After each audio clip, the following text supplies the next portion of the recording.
I'm all for you like Janet. Can this be a real thing?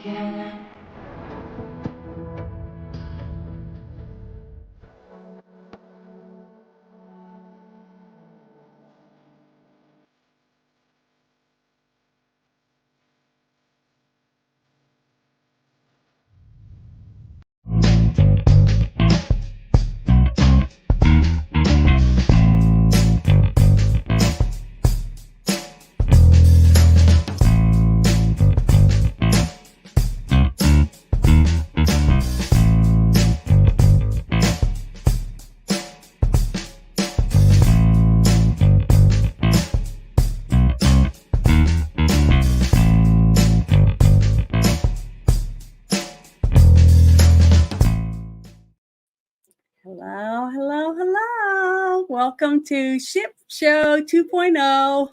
You made us late on our Well, I first know. show. We're late. I'm sorry. I forgot to push live and I played the intro and everything, but oh well, that's okay. Actually, it was But very funny. thank you, Emperor, for joining me tonight. Well, thank you for the invite. I appreciate it.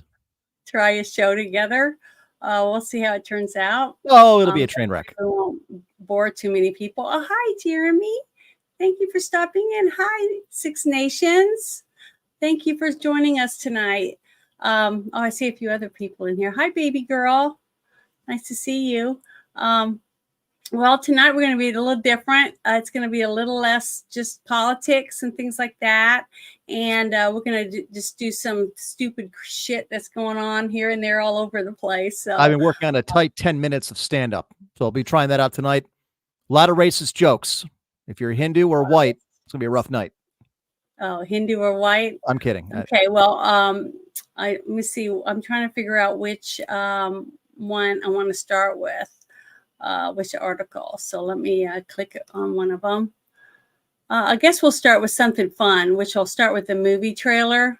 I'm not going to play the trailer. How your week was. Let's give the new listeners a bit of personality here. We don't go right into it.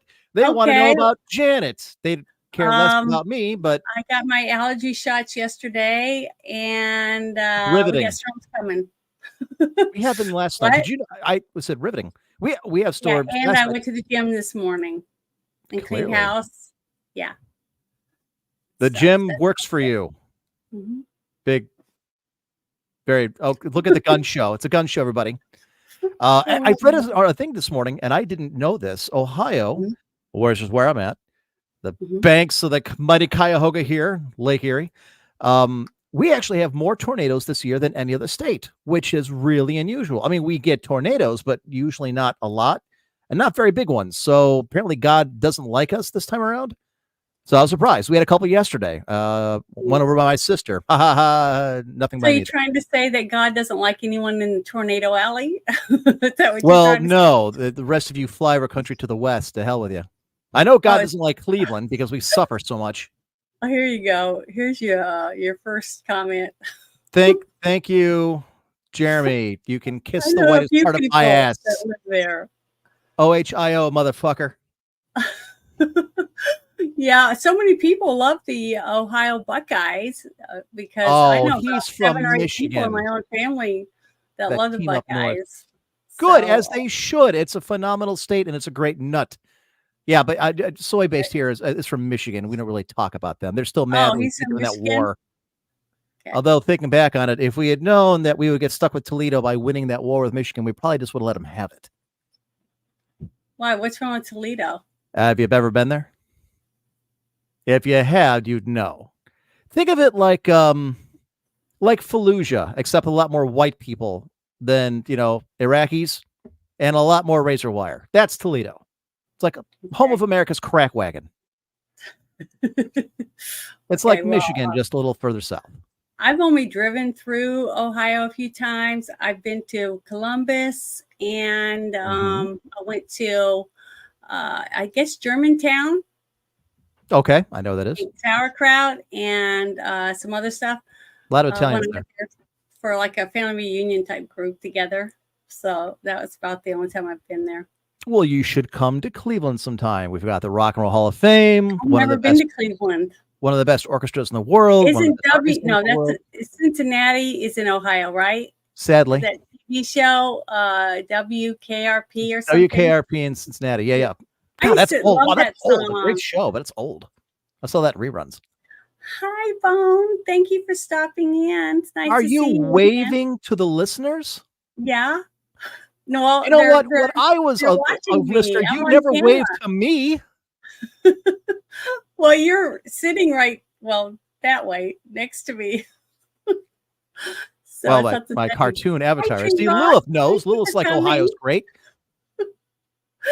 But okay, I'm ready to start. I want to start off, but normally we don't talk Didn't even ask anything how my about week was. movies or anything like that on the shit show. But I'd like to, because this one seems like it might be really good. So I want to talk about it, even though I'm not going to show the trailer because I am aired on YouTube, and I know YouTube would take me down. And I already still have a strike right now against my channel, and I lost it for 3 weeks. So I don't want to. You're a rebel.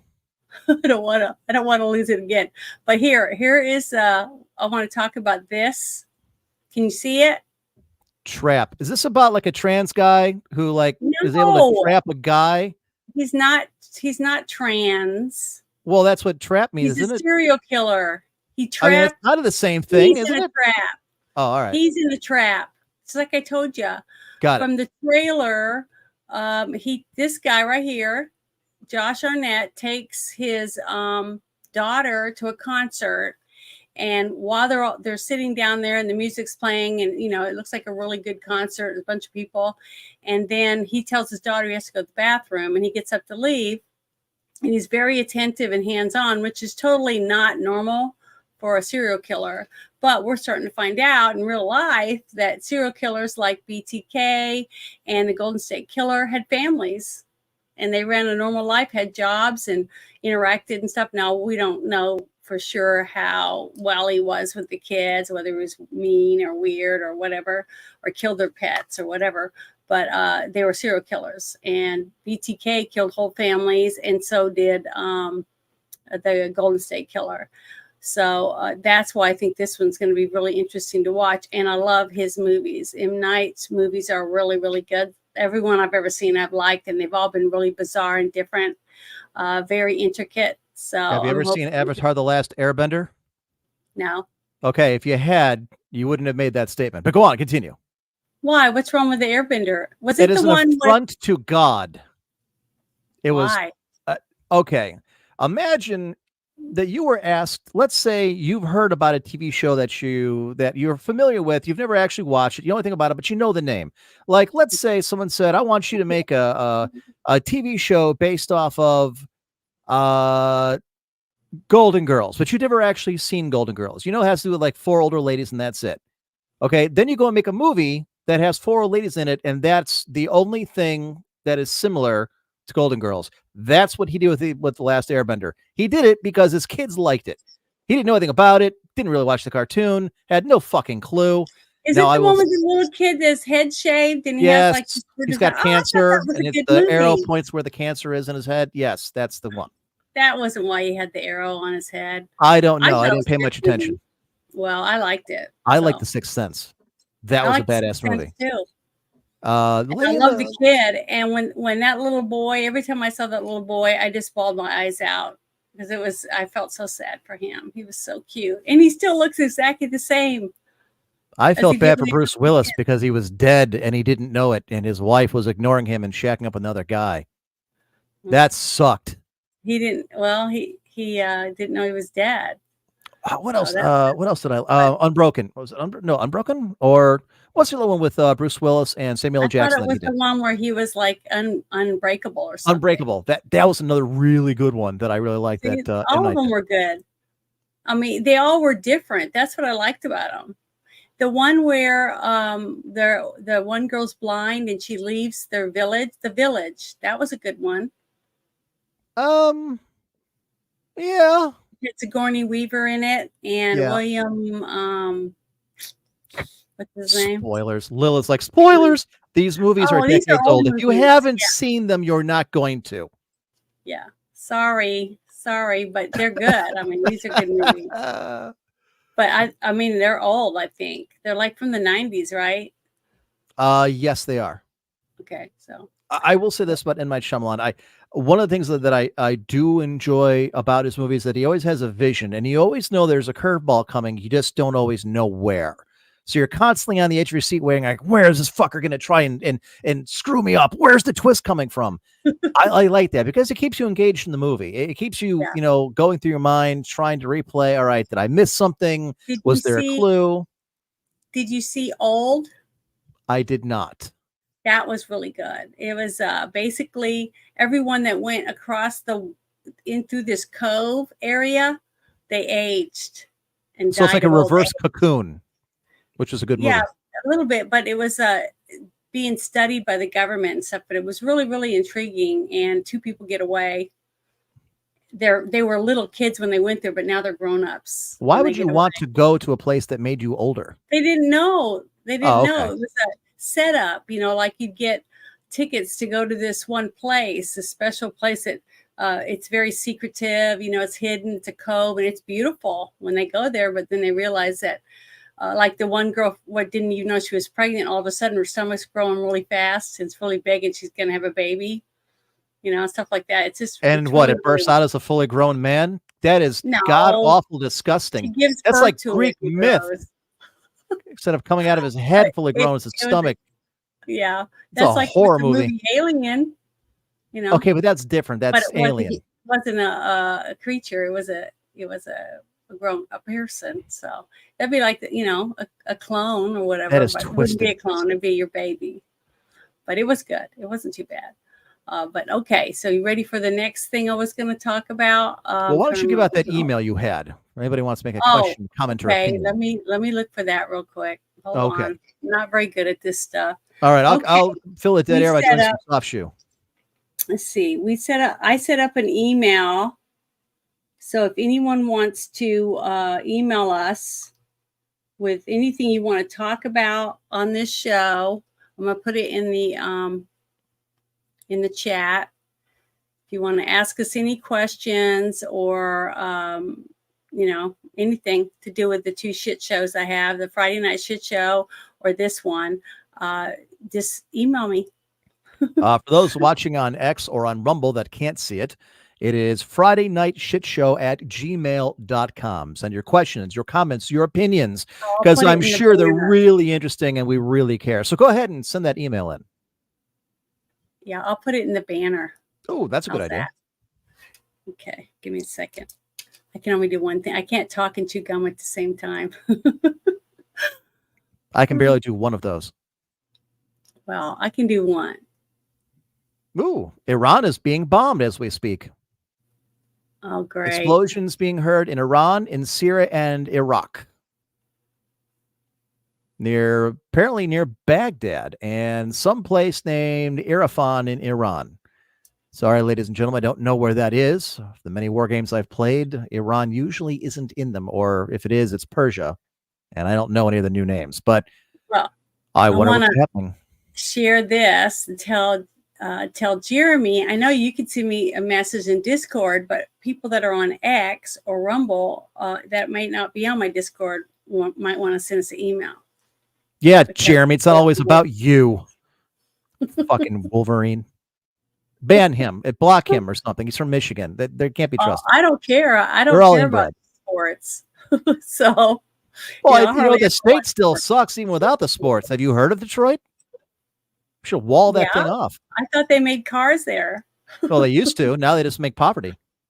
So they make poverty. Oh, it's terrible. I gotta write that. And who's the mayor there? Oh, here you go. Here's a good one. Hi, Spider-Man. Thank you for joining us. Hi, Moto. Hi. Thank you for stopping in. I appreciate it. Yeah, Biden sucks. That's all I can say. That I'm allowed to. But I have a strike against my channel on YouTube, so I might get in trouble for saying that. And here's another good comment. Ohio has the Cleveland shits and incest is legal in Ohio, FYI. I don't know. We had to make accommodations for all the people there. moving out of Michigan into Ohio, looking for jobs in the future.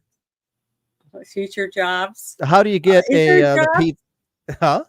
Is there lots of jobs right now in Ohio, or is the economy doing In like Ohio, everywhere else? 3 of the top 10 realtor markets for 2024 are in Ohio. Columbus is number 3, Cleveland is number 5, and Cincinnati is number 8.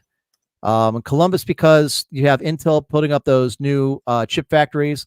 We're getting a lot of people coming in from blue states because it's a lot more affordable in Ohio. You can get a lot with a little. But yeah, the economy is actually kind of ramped up quite a bit from tip to tip. So it's actually a very good time to live in Ohio. I'm glad I got my house when I did a decade ago. No way I could afford it today. It's worth 3 times now what it was worth just 4 years ago. Well, Thanks, COVID. Until the housing bubble bursts. Yeah, I don't care. I'm not moving. Not leaving. I'm in a great suburb, so And then when the Biden regime takes over and they tell you, well, you're just one guy living in this house. It's too big for you. So we're going to give you 30 cents on the dollar for your house so we can move in these illegals. I have a dog and a cat. Oh, intimate domain. That's it's a 4-bedroom house. They might say, we got 3 spare bedrooms. Here's some illegals. Hope they're good at yard work. But hey, you won't be living there. No. So you won't matter. Janet, you'd be probably living out of your car. I have a question for you. Yes. How do you get the Michigan graduate off of your porch? Huh? How do you get a Michigan graduate off your porch? I don't know. You pay him for the pizza. Oh, okay. I knew it was a joke. Once you started saying, I was like, oh, I took. Well, you can tell it's a joke when I'm speaking. But the thing is, I don't know that much about the Michigan. I remember some people saying Michigan's my bitch again, or something like that, and they had T-shirts that said that. So I don't know what that means or why they're wearing that, because I don't watch sports. So sorry. That's okay. Have you seen that T-shirt?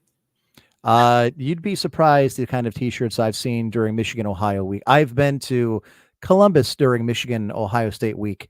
The T-shirts on there would make even you blush. It is amazing what you can get away with. Thank God for the First Amendment, because some of the stuff you wouldn't be able to wear in any other day in any other polite society.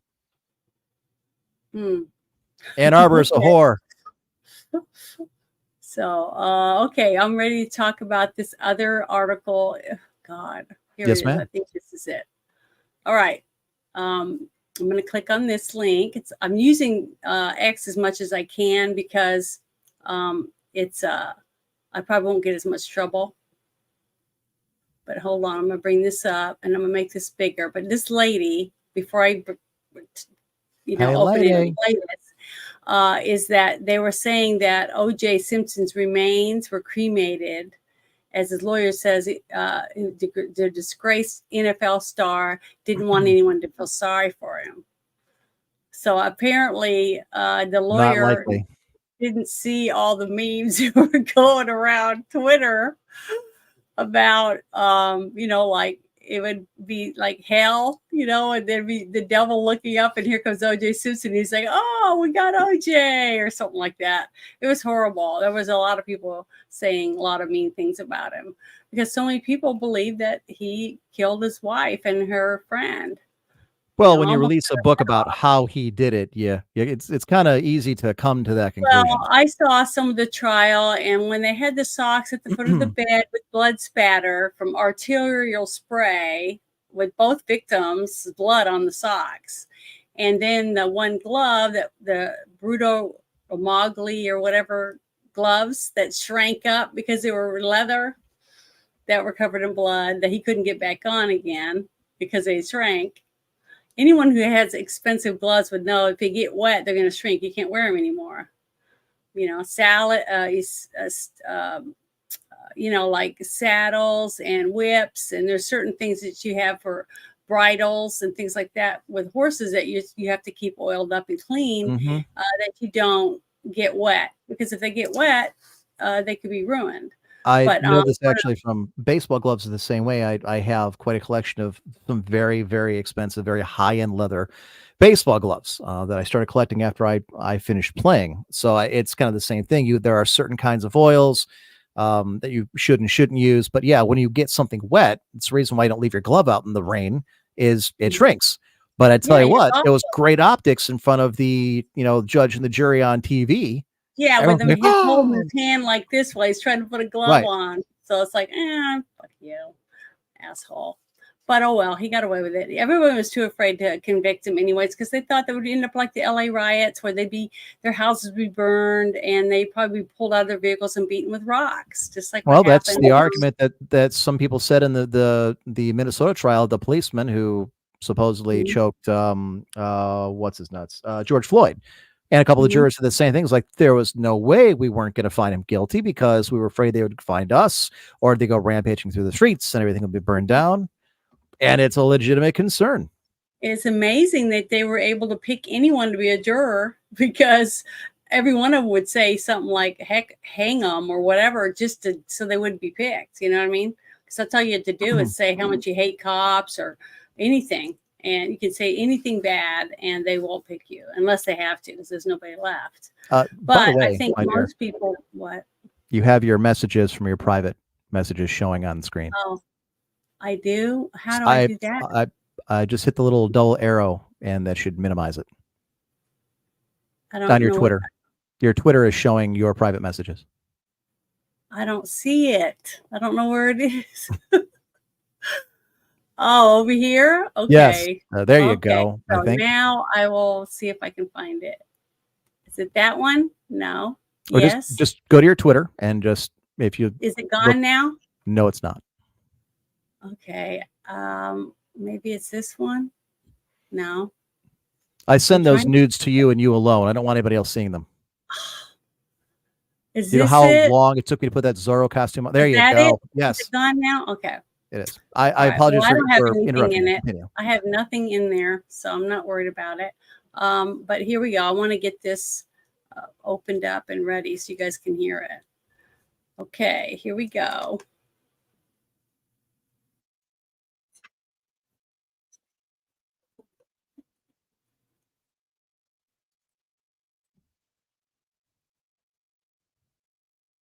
Is it playing? I don't hear anything. You can't hear? No. I have it turned up. It's up all I the believe way. you. Well, then it's no good to play it then. If nobody can hear it. Can the chat hear it? Well, let's see. Jeremy says you're old. Kings is feeding his dogs. Lilith is laughing at us. Tree Rock Creation, something about AI women that he likes, which is kind of strange. But that's it. No one said anything about hearing anything. Okay. Well, if they can't hear it, the thing is that this lady is talking about when she did this trip with him, this interview with Ruby Wax. You guys know who that is? Is that the I guy never from Fifth Element that Chris Tucker played? No, I don't. Oh, What? that's Ruby Rhodes. Never mind. Sorry. Okay, I was like, have no idea what you're talking about. But no, I don't know. I don't know who this lady is. I never heard of her. I just saw that she interviewed him and that he was saying how he called her on the phone and he said, I did it. And then he said, April Fools, and hung up the phone, stuff like that. It was really bizarre. So, oh, hi, Winky. Thank you for stopping in. But it was just weird. The guy was obviously guilty. Guilty as hell. And then I've had so many people tell me that his son did it and just all this stuff. And I said, there was blood all over the place. I mean, his blood was leading from the murder scene all the way to the back gate. It was all over the back gate. And they were just good. They had a good team that were able to get him off. And people were afraid to convict him. And I think that you're right, that he was the benefit of a situation in California, in Los Angeles at that time.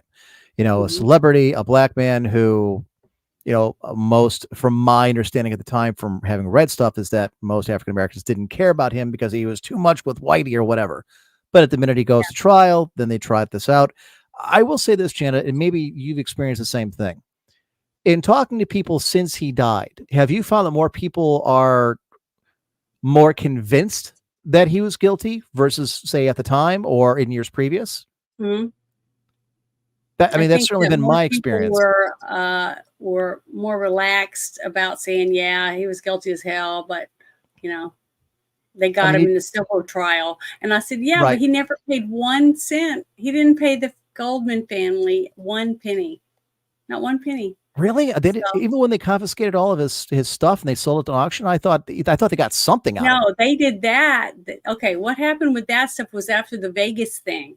During the Vegas thing, he found out someone had told him that somebody was selling OJ memorabilia with other people's Right. memorabilia out of their hotel room. Okay, and it was autographed. And what had happened was these guys had went to like different what do you call, where those places you go, pawn shops, where people would take their stuff and hawk it so they could gamble. That's what pawn shops are filled with memorabilia. Autograph this, autograph that. You can get really good deals on all that stuff. And they went and got all this stuff. But OJ didn't want them making money off of them, even though it was their property, right? And he went to prison for it. And all that stuff that he had taken and all the other stuff he'd sold from his stuff to try to help pay some of the debt, the fines and stuff for what he did when he went before he went to prison for the what was it, armed robbery and some other Yeah, things that and were added attempted to it. kidnapping, I think they slapped on there. The But he irony never paid being, any money. He never paid a dime to the Goldmans. doesn't surprise me. I would say the irony is when he stole those things, he immediately made them more valuable because Mhm. now there's a story attached to those items. There's a provenance. Not only is this the Juice's Heisman Trophy, but it's also the one that he broke into Las Vegas hotel room and heisted. So now it's even more valuable because now it has this awesome story that goes with it, at least from a collector's standpoint. And I've never actually been to a pawn shop. I'm sure there's plenty in the Cleveland area. I just never felt the need to go to one. But you know what? You're probably 100% right. I bet you they are packed full of memorabilia from players or whatnot. They I've got are. a I've Have got you a ever been to Vegas? I have not. I have not Okay, been I've through the been West like of 9 Indiana. times, and every time I 9 go, times. yeah, every time I go to different pawn shops. I try to go to different places that I've never been yet because the strip is That's why you huge. go to And now Vegas to they have pawn shops. No, I go That's to what shows and you stuff just said. I too. go to all kinds of different pawn shops. I No, go to but if you stay for a week, you could go do all kinds of things. I used to always go to the Star Trek experience every single time the and stay there Luxor for like or the 6 to 8 Imperial Palace. hours. No, I think it was at The I'm trying to Imperial remember Palace, wasn't it? I don't remember. Did I it look just like buy the my promenade ticket. from DS9? Uh, I don't remember, but it Okay. had a Quirks bar in it, a Yeah, the little promenade. restaurant, and that's where I would eat and stuff like that. But I That just is ride the very tram, cool. so I didn't even go down the boulevard or anything. You know what I mean? I rode the tram in the back, and then you go into the different places. But I would go to Fremont Street and watch the show, up on the ceiling, which was the old strip. And then I'd go to different places depending on what their shows were or whatever. Because I buy my tickets online before I went. And one year I went and took my mom to see Tom Jones, and he was at the MGM Theater at I think it was the MGM, yeah, MGM, casino hotel across the street from the Tropicana. So, What's the you best show you ever saw in Vegas? know, let's see. There's I loved Bite. Bite was a vampire show, and it was a rock and roll where they played hard rock music. Ooh, And they girls danced around topless with little thongs on, and they rolled up and down on those real pretty silk things hanging from the ceiling. The music was a rock opera type thing. And what was cool was the vampire was really tall and muscular, had long dark hair and fangs and everything. And he come out and he was talking about his wife. His bride had died, and that he needed a new bride. So he would send his underlings out into the crowd where everybody's sitting at tables and stuff, and they would grab women. But I'm sure there were plants, here and there, and they'd bring them up on stage, and he would put them in a trance, all the music and stuff, and then they'd start taking their clothes off. So it was really very, very erotic and sensual. I just loved it. I thought it was great. That was my favorite show I've ever seen. My second favorite was Kenny Kerr. Kenny Kerr dresses up like Cher, and I can't remember what her name is. Joan Crawford, and different characters, and sings and dances, and it was a comedy show. And then at the end, they would turn the lights on, and Kenny would take questions from people from the audience. And I remember one guy asking about the showgirls, and he goes, "Everyone in this show is a man." It was funny because damn, like them Dame girls Edna. look good. They were, yeah, it was a Boylesque is the name of the show. Ha, And okay. all the they were hot. I mean, these were good looking. I mean, they were damn good looking. I mean, I wish I looked half as good as these women. I mean, they were gorgeous, tall and statuesque, and they just were just beautiful. So you admit that men make the best women? Man, we're better at everything. Well, those did. They had a lot of money. You know, because if you had the money, you can have ribs removed, and you can have implants, and your butt can look great, and you can have a trainer to help you work out. You can get all this shit done, you know, and look natural. I'm not talking about duck lips and, you know, all that extra, you know. See, if I had that kind of money, I wouldn't need to do that. Money makes me attractive. So that's Well, all I yeah. have to worry about. Only to certain money grabber women. You won't get All a women are woman money that loves grabbers. you for who you are. No, they're not. You're all gold Poor as diggers. shit. Money didn't help me. I didn't go for money, or I'd be rich, right? So I don't know your financial situation, but yes, yes. I'm telling you, I'm poor. I raise Got it. chickens. I live in Arkansas, so I am not rich. Now let me ask you this: if there was one Vegas show that you never got to see, whether it's old or current, what would it be? What would you go see I if would you have could? gone to see the Blue Man Group, but they were so expensive. They were like $150 a person, and that wasn't even for the best seats, and that was from the cheap. What I did was I'd buy tickets online for like Tom Jones and stuff, you know, where you want to get good seats. But the thing is, you can get your money back on your flight back if you don't get to go to the show. If something happens, like you pass out drunk or something and you miss it. Okay. That happens a lot. But the other thing is I go to there's a thing called the Coca-Cola factory. It's on the street. And you go up to it and you can buy tickets for like really cheap. So I would go and stand in line the day before, because you have to use them that day or the next day. You know, you can't, it's like 24 hours or whatever. And that's where I'd always get my VIP Star Trek experience tickets. So it would be like $100 ticket and I get it for $50. Wow, I can't beat that. So yeah, I'm cheap. So I did everything like that. And I, did my room, everything was always whatever cheapest possible way I could figure out how to go. So see, no matter the cost, expense or otherwise, if I could see any one act, regardless of expense, I don't care what the expense of the ticket, I would mortgage the house if I could see the original Rat Pack, the city that Sinatra built. Oh, you didn't say they could be dead. I did say that in the past, current, whatever. If you could see any act, that's who I would go see. I would see Sinatra, and I would see Dino and Sammy and all of them. I mean, to think about it, it used to be in Vegas when they were there, doing a concert or whatever, people would come in by the thousands just for them. And then when they left, everybody left Vegas. It was an event when they were there. It was a reason to go. And I'm sure it was that way with Elvis was there too. Absolutely. That's what I would do. If I could do anything, I would take my mom to see Elvis in Vegas. Yeah, but my mom would be alive again, so that would be really cool. I just want an excuse to wear a tux and hold a martini that I had no intention of drinking, and see those guys do their act and sing, because that's another thing. When I buy tickets online, I buy one where I can get 1 or 2 drinks with my ticket, so you save money that way too. So I'm really cheap. I'm a really budget shopper, but and I walk. You say lot, cheap. I say smart.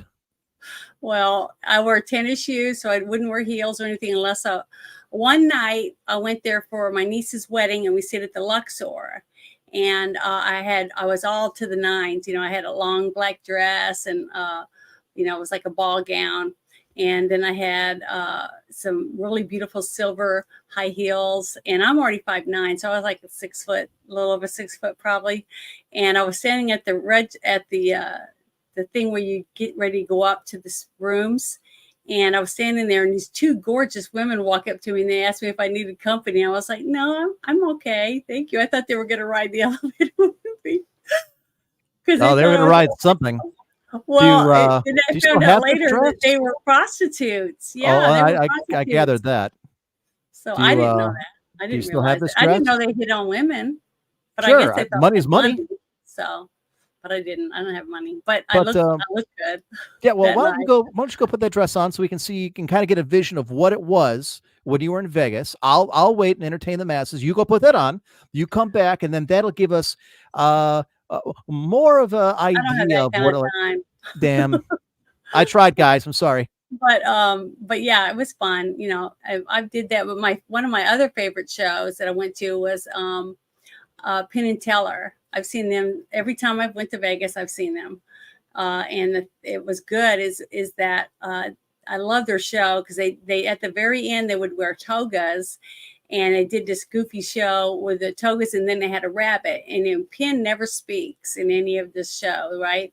And he trips, and they had this giant wood chipper on stage, and when he trips, the rabbit flies out of his hands. It goes in the wood chipper, and you see fur and blood and stuff shoot out or whatever. Hilarious. Really gory. Yeah, it's really gory. But then he ends up pulling the rabbit out, and there's nothing. You know, it's still alive or whatever. It was a pretend rabbit. No, it's just a different rabbit.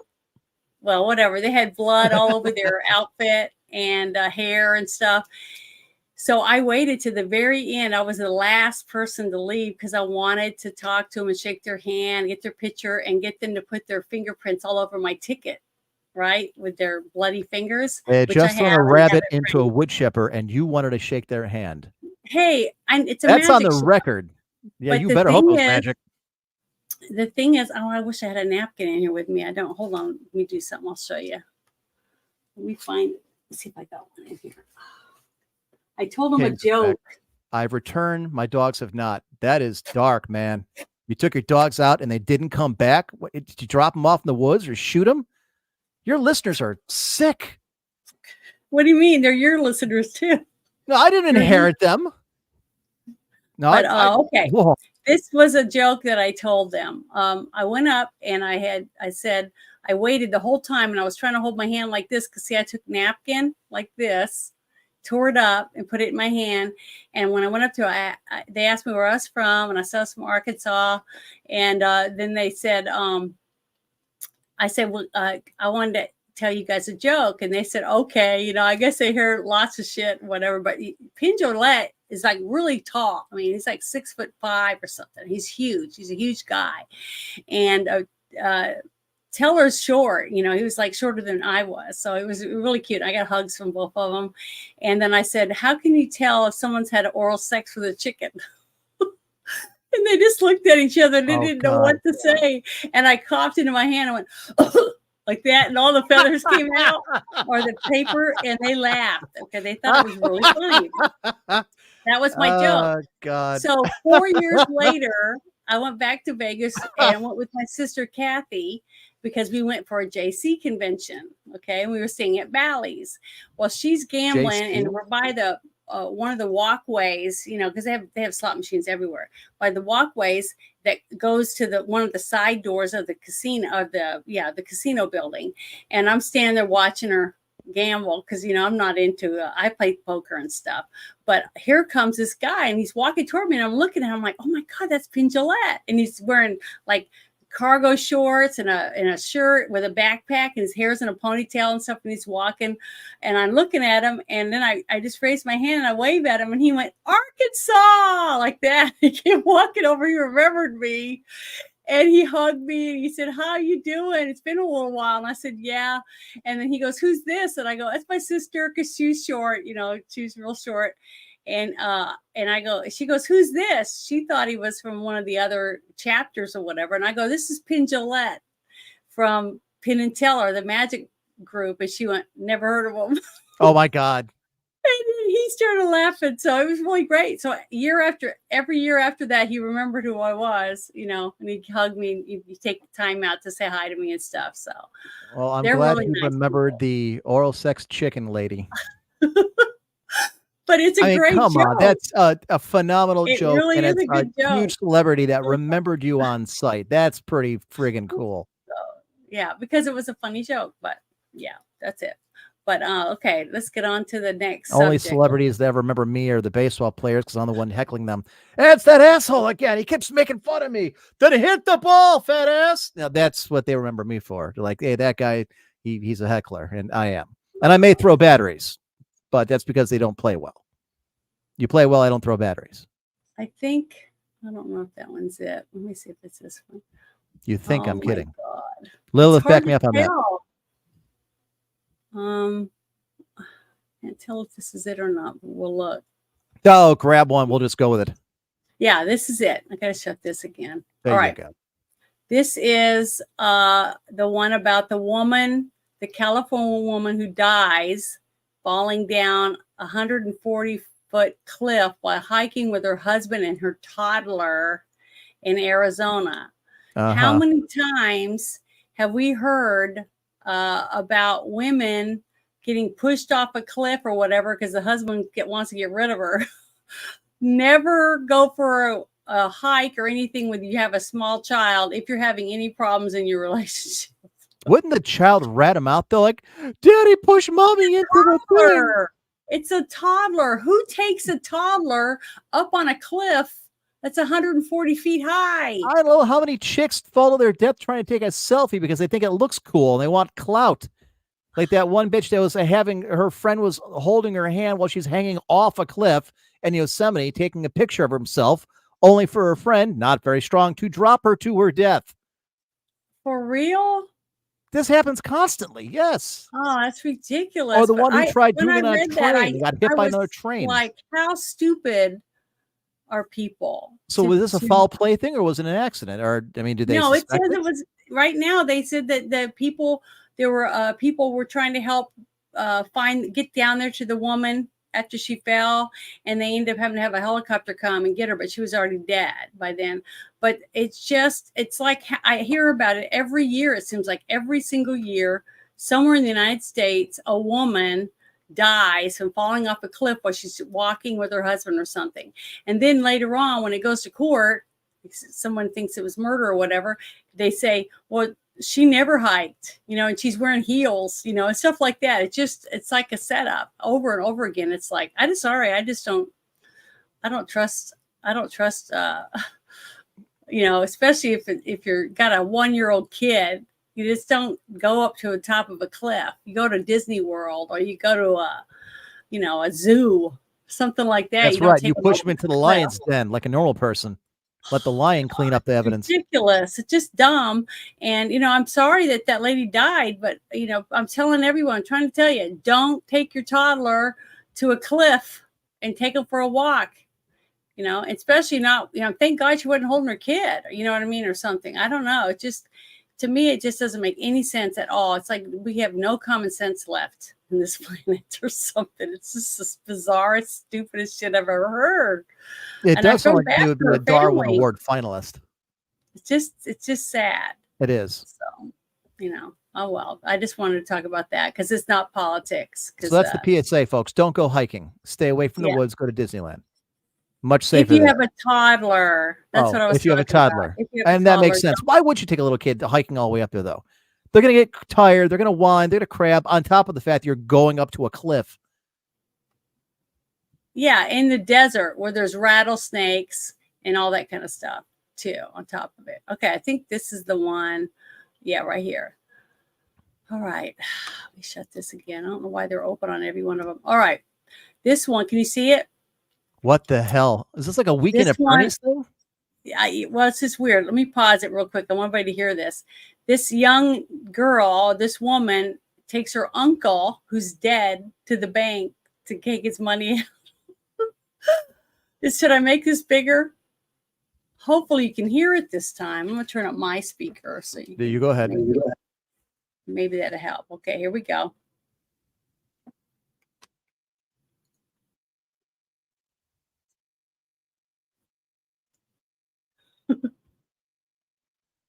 I don't hear anything, hon.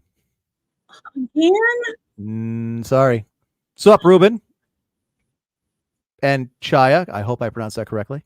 If not, too bad. Can anybody hear it at all? What if it's a Streamlabs issue? I don't know. Can you guys hear it in the chat or not?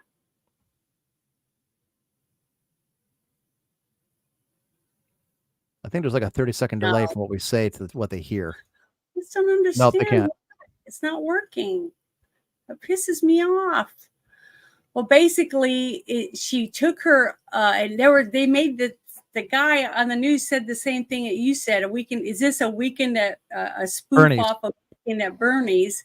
Because she took her dead uncle with her in a wheelchair and acted like he was sleeping and saying that he wanted to take money out of his account. He had all of his paperwork and stuff, and they went ahead and they gave her money, but when she was leaving or whatever, somebody thought it was suspicious, so they looked into it and they ended up arresting her because he was dead. So she was basically taking all his money out before they came and got his body or something, or whatever. But I didn't get to hear the whole story because nobody can hear it. It really sucks. Balls it would take to try and pull that off with a straight face. I don't know if I could stop laughing at the teller. You saw her nails on that little thing when she was talking to the teller, and she was leaning over talking to the teller. She had beautiful nails and stuff, so she's spending a lot of money on herself. But apparently, her uncle's money. Apparently, her uncle's money. But God, it was terrible. I was really surprised. Damn it! Why isn't my sound working? It really pisses me off. Okay, I guarantee you, within the next 3 years, this is going to give somebody in Hollywood the genius idea to go ahead and reboot Weekend at Bernie's, and it's going to be some strong, badass woman and her dead uncle trying to get money out of a bank. You watch. They're going to take this and run with it. Well, we'll see if somebody. I'm only semi-joking. Or something. Semi-joking. They may remake everything else at the drop of a hat. Why not Weekend at Bernie's? It's a good movie, by the way. Should not have had a sequel because you would have. I wanted to play this other thing, but you probably won't be able to hear it either. I wanted to talk about the armorer who got convicted and sentenced. Okay. Oh, somebody said check my direct messages. Hold on. I've got Article 2, you know. Well, go ahead. You can start talking about your articles. Oh no, that's all right, Your Majesty. Let's go with yours. Actually, I kind of want to hear about the armorer. I gotta look up a post I got on here.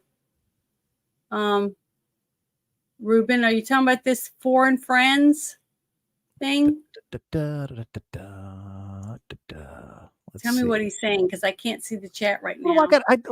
Janet, check your DM. That's what he said. I am. I'm checking it right now. What are you yelling at me for? I just work here. I'm not yelling. It says, for my foreign friends and followers, check this out. This woman in Brazil tried to pull off something like, yeah, that's what I was saying. I was trying to show you guys the video, but I guess I can try his video and see if you can hear it. But let me go back and see if I can share this, see if it'll work, because it wouldn't work for me. In the meantime, ladies and gentlemen, while she's setting that up, don't forget we have that email for you to go ahead and send in your questions, your comments, your opinions. Send them in to the fridaynightshitshow@gmail.com. If we have anything decent, we will try to get to it at the end of the show. Of course, you can always send your questions or comments in about the Friday Night Show, which is tomorrow at 10 p.m. Eastern. Make sure you tune in here for that as well. There'll be more of us, which means more chaos. Okay. Can you see this? What the hell is that? That's the guy that I was trying to show you. See, it looks like a mannequin. I know, but she's using it to get the money. But watch, just give me a second. Please, God, let the sound work. Okay, here we go. Tell me if you can hear it. Oh, my ears bleed. You can hear it? No, yeah, it's working.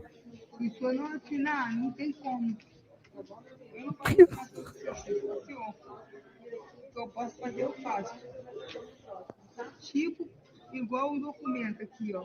Paulo Roberto Braga. O senhor segura forte pra caramba a cadeira aí. Ele não segurou, ele é forte. Não vi. Não, a gente também não. Segura, tio. Assina pra não me dar mais dor de cabeça. Oh my God, that's so morbid. É, não gosto mais. Eu acho que ele não tá legal. Sim. Ele não tá bem, não.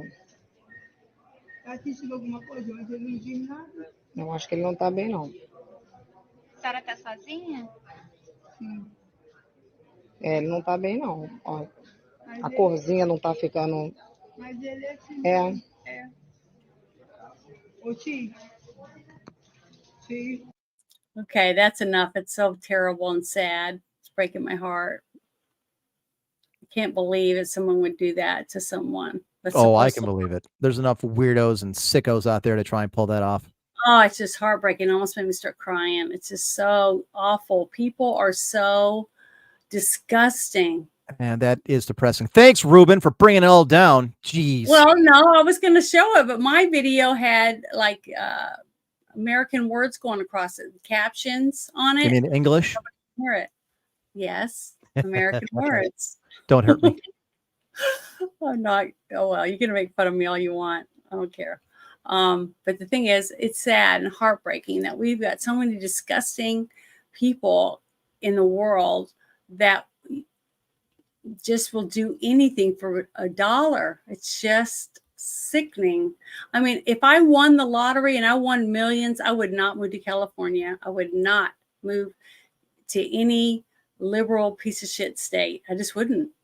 And I wouldn't move to California because they would take half my winnings. If I won $50 million, I wouldn't buy a house with 5, 6, 7 bedrooms and 10 bathrooms and a giant pool with with waiters and maids and shit. I just wouldn't do it. I wouldn't be able to live that way. I don't know how people think that that they want to spend money that way. To me, it's just. Oh, I could. I would be the most obnoxious person I could think of.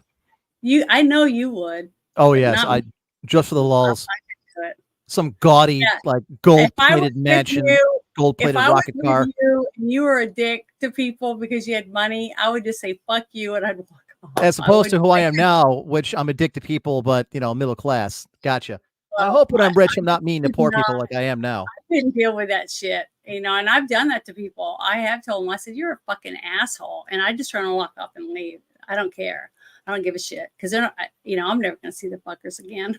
I don't give a shit if I ever see them again because any dickhead, I don't care how rich they are or how famous they are. If they're a dickhead to people and they treat people like shit, I don't care. I don't want a picture taken with them. Okay. And I went to a Comic-Con and I got to meet William Shatner and Christopher Lloyd, and they were just wonderful. And I was dressed like an Andorian or whatever, but I went and stood in line to see Jonathan Frakes and get his autograph and stuff. However you say his name. Frakes, Frakes. Frakes. Okay. He's dick. He's an asshole. He was very nice to me. I've met him a couple times. He's a very nice dude. And I was about 3 rows away from him. Were you hitting on him?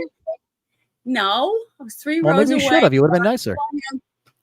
I saw him pointing at a couple over, a little farther off. And they were taking pictures, and he went over and had his people, his goons, give him their phone and take the pictures that he took off. And people were taking hundreds of pictures of William Shatner and Christopher Lloyd, and they were worth, way more.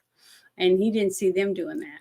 I just thought he was an asshole. And then guess what? A bunch of people besides me got out of line and left because he was a dick. Why would I want to pay someone to take my picture when he's treating people that way? So forget it. It's not. I don't blame you.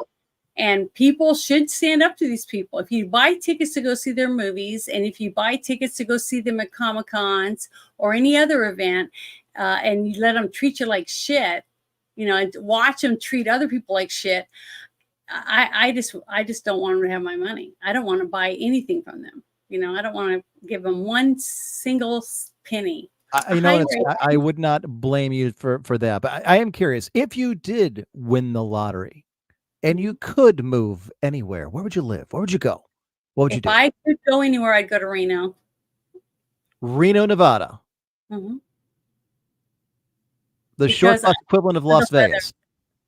Well, I like the weather. I love snow in the winter, and I love beautiful, warm weather, and it's close to the desert. I could drive down to, the middle of the state and have nice hot weather, but it's my allergies. I get allergy shots every 2 weeks now just to live in this state. So I'm not in bed all the time because I probably won't even have this voice if it wasn't for all the allergy problems. I don't know what nobody would want you to have the deep husky voice. No, not that. Oh, the tragedy. Yeah.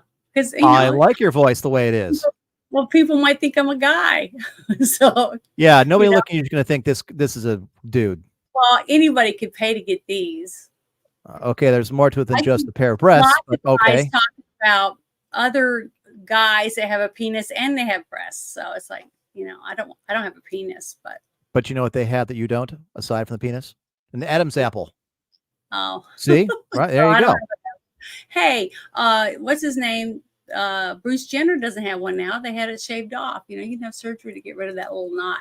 I don't think Blair White does either. If you hadn't told me Blair White was a dude, I would not have known.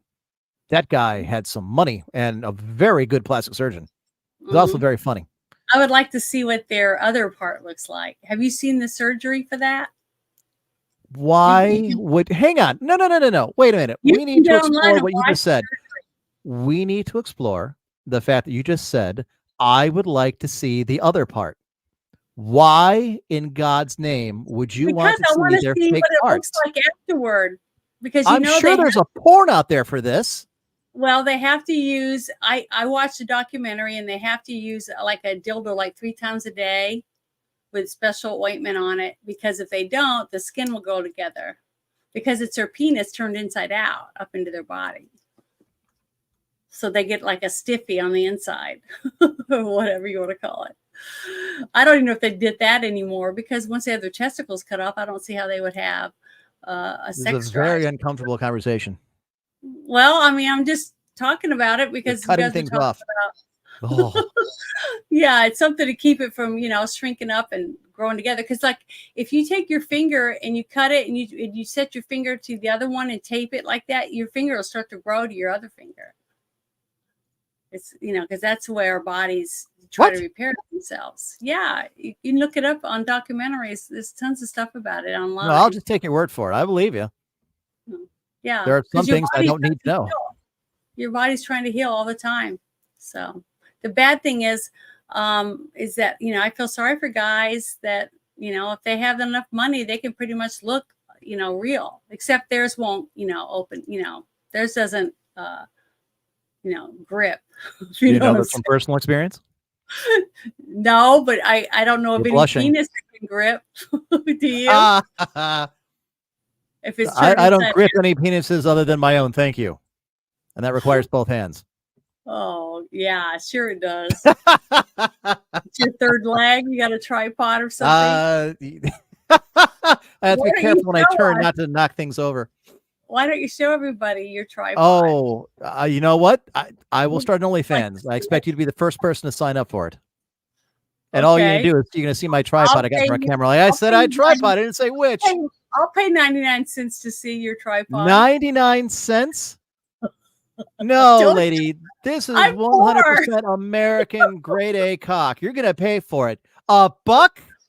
Do I look like some cheap floozy slut? My God, I am insulted. You're an emperor.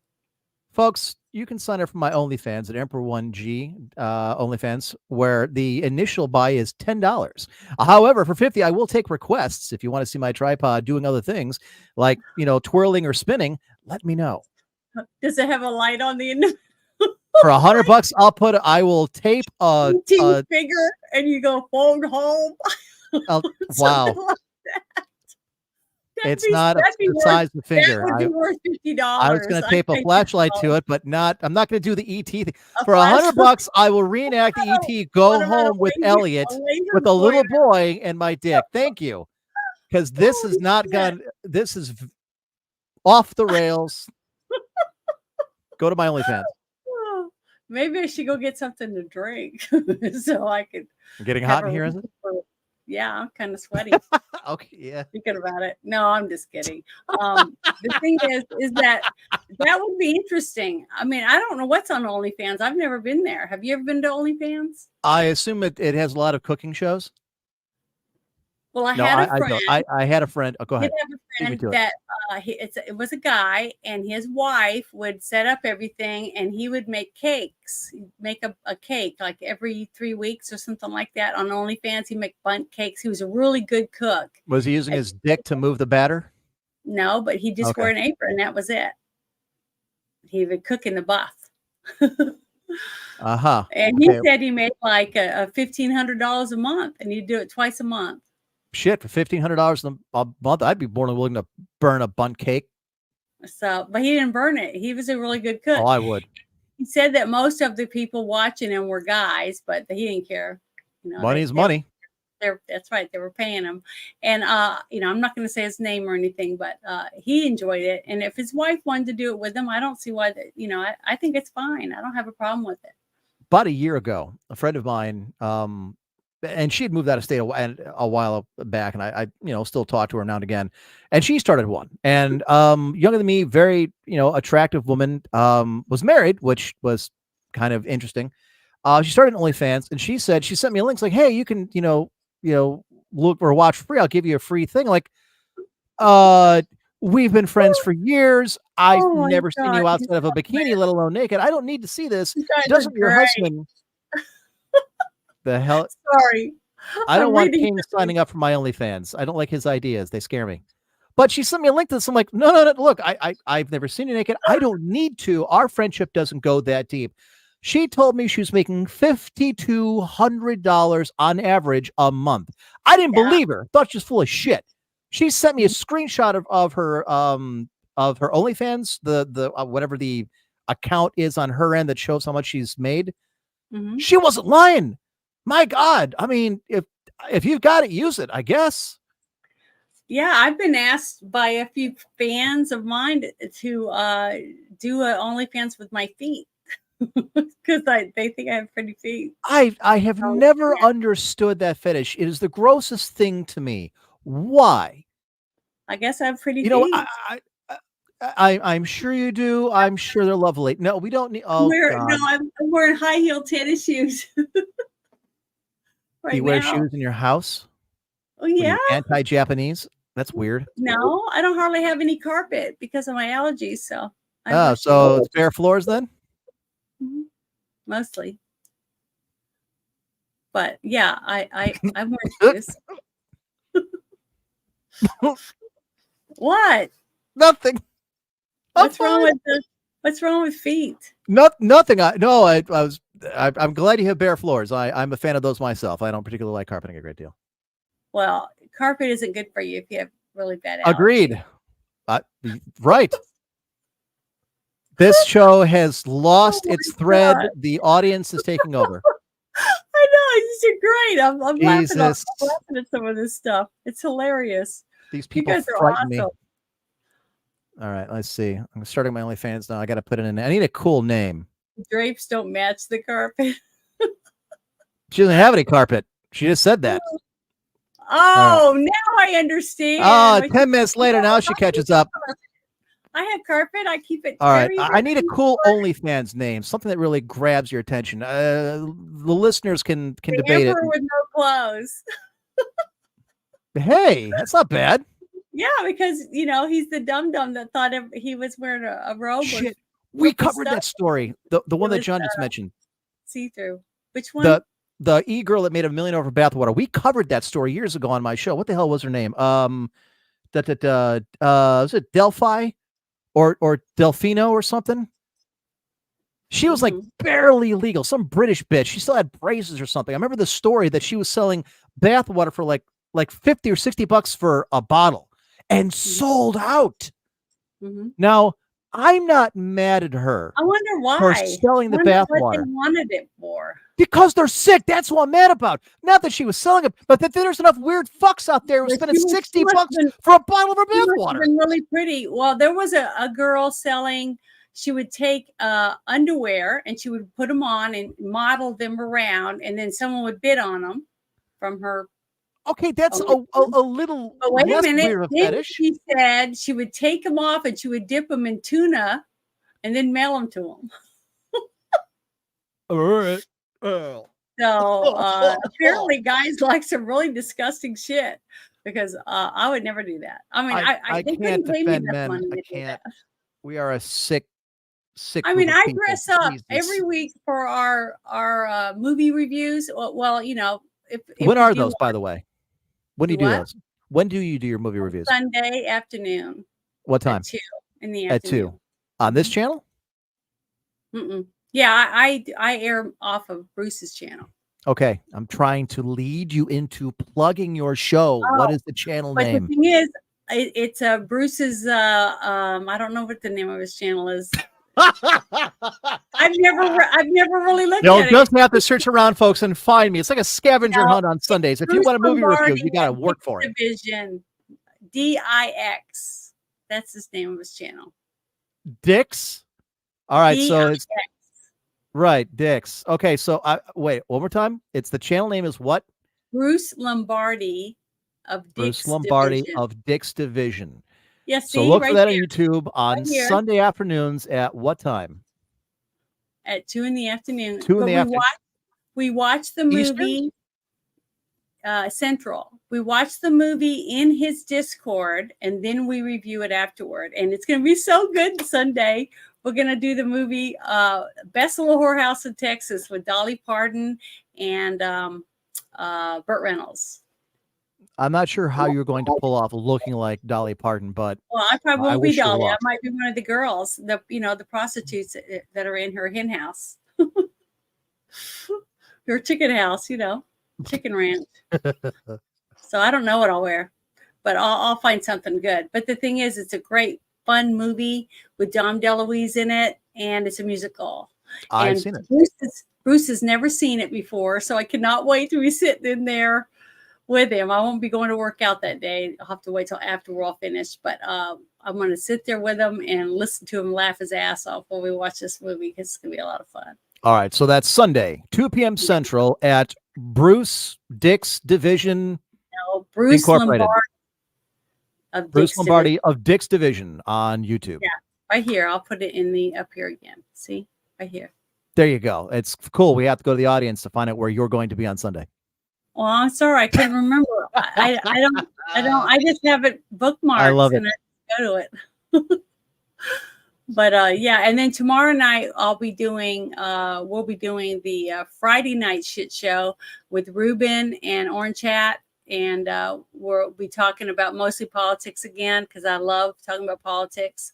But we wanted to try something, not talk about too much politics, mostly, all the other stupid shit like Hollywood, Hollywooden, but that kind of stuff, entertainment, I had a couple things.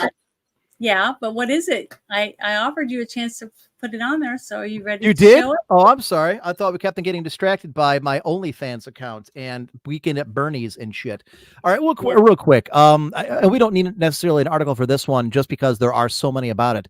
For those of you out there who are hell divers like myself, you know the ongoing controversy that has begun since the game came out. Janet, do you play Helldivers? Never heard of it. Have you ever seen the movie Starship Troopers? Uh-huh. Okay, it's that, except the video game. So it's kind of part Warhammer, part Deep Rock Galactic. If you've seen the movie Starship Troopers, that's what it is. It's a joke. And the game company leans very heavy into the everybody's patriotic. We're all doing this for liberty. We're all doing this for Super Earth. The problem is, Jenna should go as Sheriff Ed Earl Dodd, and Bruce should go as Mama Stangely. I wish Bruce would dress up. That would be fun. But he didn't. He won't. You know what? You could compromise. Have him make up a little miniature character that he can then paint that looks like one of the characters from the movie. Well, he That'd has be kind of cool. So I don't 3D know. print it. But he hasn't seen the movie. All right. Anyways, the Helldivers thing. The controversy is that, and Warhammer is going through this right now, and this is something I'm going to cover next week on my Emperor and Friends 10-minute shows. I'm going to start next week. Okay. Is that there's a population, a very large minority of the population, the LGBTQ group, that is kind of moved into this thing. They're demanding that the developer put in more LGBTQ representation. On the game, there isn't any real politics. It's kind of a joke, and everybody kind of role plays leaning into it, that everybody believes everything the government says. We're fighting the bugs on one front, we're fighting the robots on the other. Exactly. There you go. But they're mad for two things. That one, they won't put in like rainbow capes, or they won't let you have a gay character. Everybody wears a helmet. You don't know what anybody looks like. Other than the voice line, you don't know if you're male or female. There is no politics. Right. Well, kind of. But this one is kind of cool, and Mandalorian sucks. The other thing they're mad at is they're and this is the biggest thing I've seen on social media. I don't really see it anywhere else. is that they're mad that people enjoy playing the game and that are willing to go ahead and role play the tongue-in-cheek fascism thing, because it's all called managed democracy, which is she plays Goat Simulator. She seems like the kind that would. But I love it. The joke is that the managed democracy is fascism. And everybody knows it. It's all wink, wink, nudge, nudge, tongue-in-cheek stuff. Everybody knows it's satire. The company knows it's satire. Would you put your goats away? I got my earrings that I wear when I play goats. Sorry, go ahead. But everybody knows it's satire, and everybody's leaning into it, and everybody's having a good time. It's a lot like Deep Rock Galactic, where the community really gets the game as it's supposed to be and rolls with it. And it just makes these people on Twitter just absolutely insane that these fascist players can understand it. They're going on Discord. They're attacking the company. The company, the developers that have come out and talked, it's pretty clear that they're, very liberal, very woke. But for the most part, they've kept it out of the game. And I don't understand why it is you can't simply let somebody enjoy, entertainment, enjoy the game. Nobody is going out joining the Nazi Party or the KKK because they played Helldivers. It's not real. We know that. There are not giant bugs that we know of trying to take over Super Earth. There's no robots that we know of trying to take over Super Earth. We're not really wearing capes while we're out there shooting stuff, because that would be ridiculous. Just let people enjoy themselves. It's the same thing that's now attacking Warhammer the last 2 days. And this is going to affect Henry Cavill and his TV show on Amazon coming up for Warhammer 40,000. Again, I'll get into that, next week. I just don't understand why everything has to be infected with politics or some kind of social message. Leave it alone, man. It's just a game. There is no politics. There's nothing in it. Is that the same game that I heard Bruce talking about? And he said that you have a bear and you can have sex with the bear. That is, what is it? Okay, well, there you go. They're injecting that kind of sickening shit in it. But it's a D&D game. That's a D&D. Okay, it's a druid who can turn himself into a bear. You're not having sex with a bear. It's a druid. It's a D&D game. What is it? Fuck. I don't know. Morrowind, Elder Scrolls. Somebody else help me. I didn't play it. I mean, I play games like Goat Simulator. I play Lego Batman. I play Mario. Okay, so you don't play games then. But this is for those of us who do play games, real ones. And I played Halo before. How many times? Twice? Does not count. 6 or 7 times. All right. True story. I don't play Halo either. A buddy of mine, up until he got married last year. Sorry, Legal Tender. I played Baldur's Gate before. Baldur's Gate, that's what it is. It's the newest one. Anyways, a buddy of mine, Legal Tender, been on the show, on my show, every 3 months would throw a party at his house. He'd invite over 16 guys. He had these giant old CRT TVs. He had like 3 bedrooms upstairs, and because he was a bachelor, 3 bedrooms upstairs, like all with like 2 guys in each. He had, people in the basement, and they had people in the living room with wires running everywhere, everything connected. And it would be a Halo party starting at like 2 PM until like 3 AM. That's the only time that I've ever played Halo, is at these parties, like the original Halo. Because I didn't play Xbox, because I play first-person shooters with a mouse keyboard like a fucking adult, not a goddamn controller. But I'm right there with you, Janet. I haven't actually played Halo either. Well, I played it. I'm just not very good at it. I'm not very good at the guns and all that stuff. I'm not either, because I hate those controllers. But on Goat Simulator, the problem is, I think I'm on the fourth game, and I play on Xbox Live. But the only thing is, I can't win the game because I don't have anyone to play with. Because there's parts in the game where you have to have 2 people, and it's timed. It's like a team thing, and I'm never going to finish because I don't have anyone to play with. So. And I can't play. I'm not. So you have a hard time finishing by yourself, then, is what you're saying. Mm-hmm. Okay. I mean, I understand. I get it. Doesn't everyone? I'm not going to touch that one. Why not? you said you did earlier. You said you did it with both hands. Remember? That's true. I did. Unreal Tournament, John M. Unreal Tournament 2004. Phenomenal game. Nerdy Ogre's right. Wokeness ruins everything. Look, I'm Yeah. not even saying I'm not even saying anything about liberal politics in general. I'm just saying, don't keep any not conservative, not liberal. Leave it out. It's just a game, man. We're shooting bugs. We're trying to save Earth. That's it. Just leave it alone. Yeah, They're it's fucking terrible. robots. That's why I like Goat Simulator. You're just a goat and you run around and you destroy stuff like a real goat would, you know. There's a game out You there. headbutt things. Lil probably knows it. She played it. It's a game where you run around as a cat. You're a cat and you have like a smartphone or a robot or something on your back. Have But you ever played Among Us? yes. Oh god. Yeah. Is Scrub that a Puppy fun game? and Lilith and group and my entire clan plays it. It's great. Hilarious. I've never played.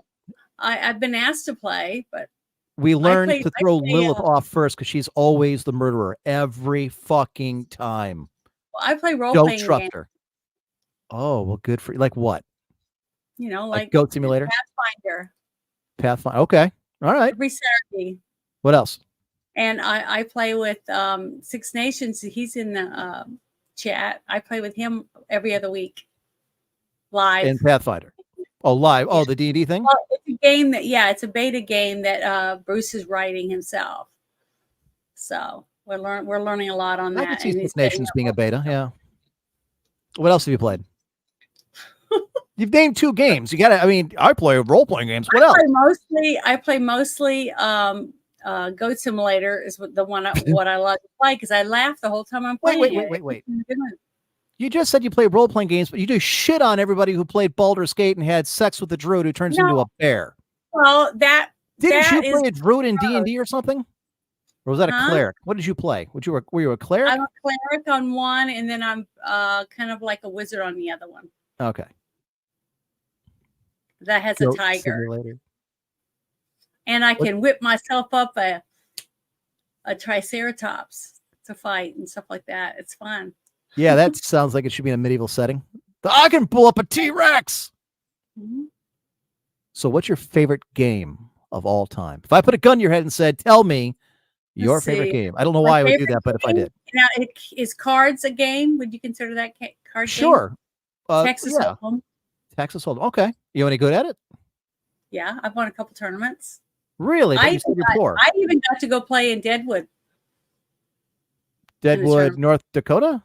Mm-hmm. Deadwood, South Dakota? I don't remember what that is. No, I think it's North Dakota. Was that a TV show? Maybe. I think there was a TV show about that town or something. Texas Hold'em. Okay. Okay. Have you ever played? I have played. I know how to play Texas Hold'em. I've played it at Legal Tender's house a few times. The last tournament I played in, I lost. I was the second. I came in second place, and the reason I lost is I had 2 aces in my hand, and you only hold 2 cards, right? And an ace and a 4, and I can't remember what the other card came up on the flop. Okay, and then you had to turn the river card or whatever. And when they came up, I had 3 aces and 2 4s, so I went all in. It was like $50,000 in chips or something like that. And the other guy, I knew he couldn't have higher than me because there wasn't any way that I could see it that was out the cards out there that he was going to be able to beat, a boat as big as that one. And so he called me and I was like, oh, for sure, I'm going to win this. And I was standing up. Everyone was standing up. We were all excited because this was during a tournament. And he had 2 4s in his hand. Oops. So he had 4 of a kind. He had 4 4s. So he beat me. This game is Stray, but he beat you with a 4 of a kind. Yeah, I know. So, but it was so exciting, though. It was so exciting. Everyone was like, "Oh my god, that was so exciting!" So it was a real fun game, and my palms sweat and stuff. It's really hard to, not act like I have a great hand when I do. That's the hardest part. You're bouncing your seat and you're laughing. You're like, "Hee." Well, not really. I'll call. Do I laugh like that? No, I was exaggerating. Okay.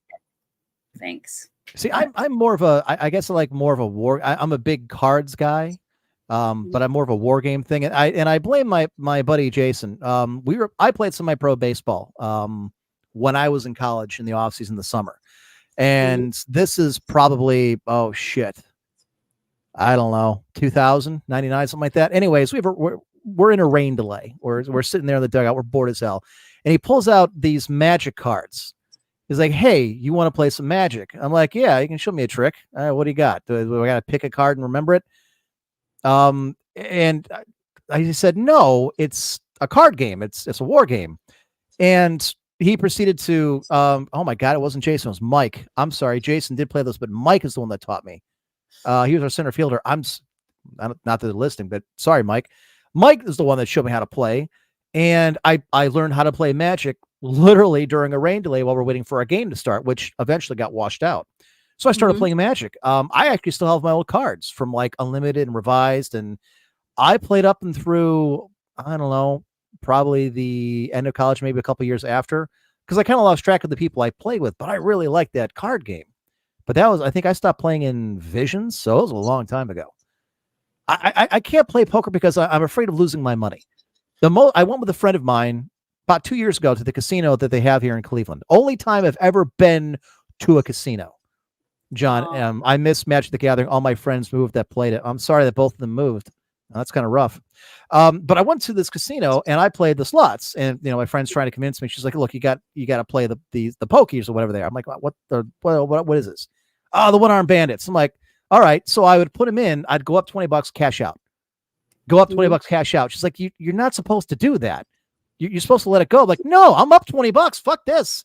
I'm cash." I walked away $230 some richer. And Laura, if you're listening, you can kiss my ass because you lost money and I walked away with cash. My one and only time gambling. I always, when I double my money in the slot machine, I cash out the ticket and put it in my purse. Right. And then I never put it back in again. And that always leave with money, at least the same amount of money I started with or a little more than that. Thank you. See, this makes sense. I started off with $20. I walked away with more. But the thing is, when I play Hold'em, I don't just go and sit at the table and play. I usually sign up for tournaments because you play a flat rate, like, $100, $150, $200, depending on, what the pot is going to end up being. And then you earn points, and your points is what helps you get to the bigger and bigger tournaments. And it's a lot of fun, and you get to meet some really great people. You know what, Janet? Thinking about your tournament, I lied. I do gamble, actually quite a bit now I think about it. Every time I buy a hobby box of baseball cards, and I open it, it really is, in the hopes that I'm going to get some cool autograph card or a really good rookie, and I get fuck all. I've gotten a few really good ones over the years, but man, it is gambling of the worst way, and it never pans out. Like, let me show you what I get when I play, because I have wonderful friends that make me cool things like this. You see this? It's my dice tower. And then you take the dice, for DD, and you drop them in and they come out at the bottom. See, like that? And then you can do it. And then that was made for me by the Crafting Gamer as a gift, and he sent it to me. And then he made this for me. It's a little case that you can put your dice in, because see how they're all different. A lot of people don't know anything about it, but it's got a thing on the top, on the lid, that tells you what they are: D20, D6, D4. So when you're told to roll your D4 or whatever you're supposed to roll, then you know it's when you roll.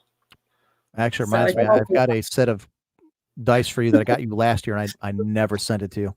Please remind me after the show to mail that. You bought me dice? I did. I bought actually 4 sets of dice for some friends, because I know you guys all play D&D. Well, maybe they'd be lucky, because every week I roll like shit. Oh, yeah, it's like $10. Calm down. So I bought this whole ginormous bag of dice. And you roll the whole bag, and the off chance you get a natural 20? I roll a few times, and I get 2s and 1s and bullshit. So I pull out another bag of, another color and try it.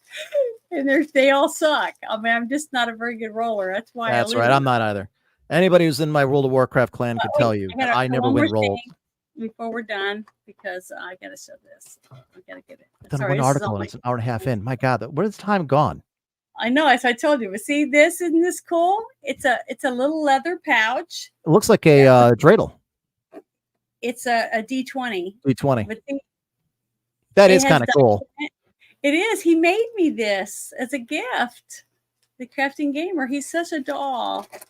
He made me quite a few cool things. I've been very lucky. I also have a rosary that was made for me on one of the shows that we did, and I showed a picture of my grandmother that had one that was raised on the Indian reservation, and she's wearing a rosary around her neck. And he sent a message and said that she had a 5-generational rosary, and I didn't have a clue what that meant.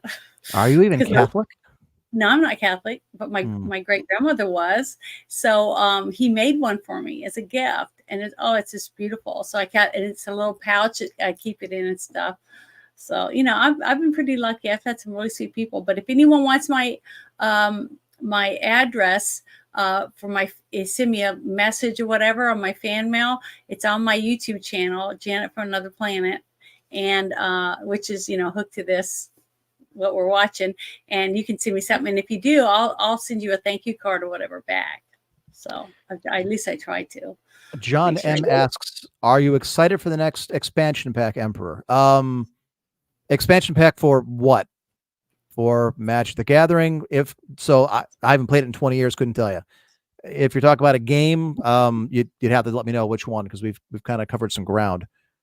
Mm-hmm. Does Goat Simulator get expansion packs? Can you play like as a cow? Oh, Warcraft. Yeah, you can win different things, like different quests that you do in the game. I've won the Angel Goat and the Devil Goat, and you can get the Devil Goat. Yeah, the Devil Goat. You know how I won him? It was really by fluke that I found it. I had went up on a building, and there's like firecrackers stuck in there, and you stick your tongue on it, okay, or headbutt it, and it will explode. So then you shoot up in the air, and you go way up, and then it explodes like a firework. Yeah. Fall down to the ground, and you land somewhere else on the map, and I landed up in the mountains up there, and I'm up there looking around, and I find some red lit up tiki torches. So I follow them up, and it ends up to a big cavern in the side of the mountain, and there's a pentagram in there on the ground. So I'm like, oh, I guess I gotta get a sacrifice, but the only thing to get is people, but you're a ghost, you don't have hands, right? So I go back down the mountain, and there's some houses, and there's a barbecue going on, and people are standing around cooking. So I headbutt them, and they're like, oh, making noises, oh, that hurt or whatever. And then I stick my tongue on them, and I drag them up the mountain. So I dragged 5 people up there through the debris and trees and everything, and I put them on the pentagram, and then they kind of like molded into a ball, and they were like pulsating, and then a Devil Goat popped out, and then the people ran off screaming. You sacrificed 5 people to the chaos gods. I get it, because mostly they sacrifice goats to the Satan. I get it. But I had to ride a roller coaster and a whole bunch of stuff with no hands, and I was stuck on there with my tongue, and I'm flopping. Just hilarious. Bruce says I need to do a live stream of me playing. You should. You absolutely should. It's the stupidest game in the world, but it is so much fun. I laugh my ass off. It is great. It's a great game. If you want to play a fun game with your kids, your teenagers or whatever, that doesn't have any guns or anything like that, and it's not like Grand Theft Auto where you pick up hookers. And it has human sacrifice.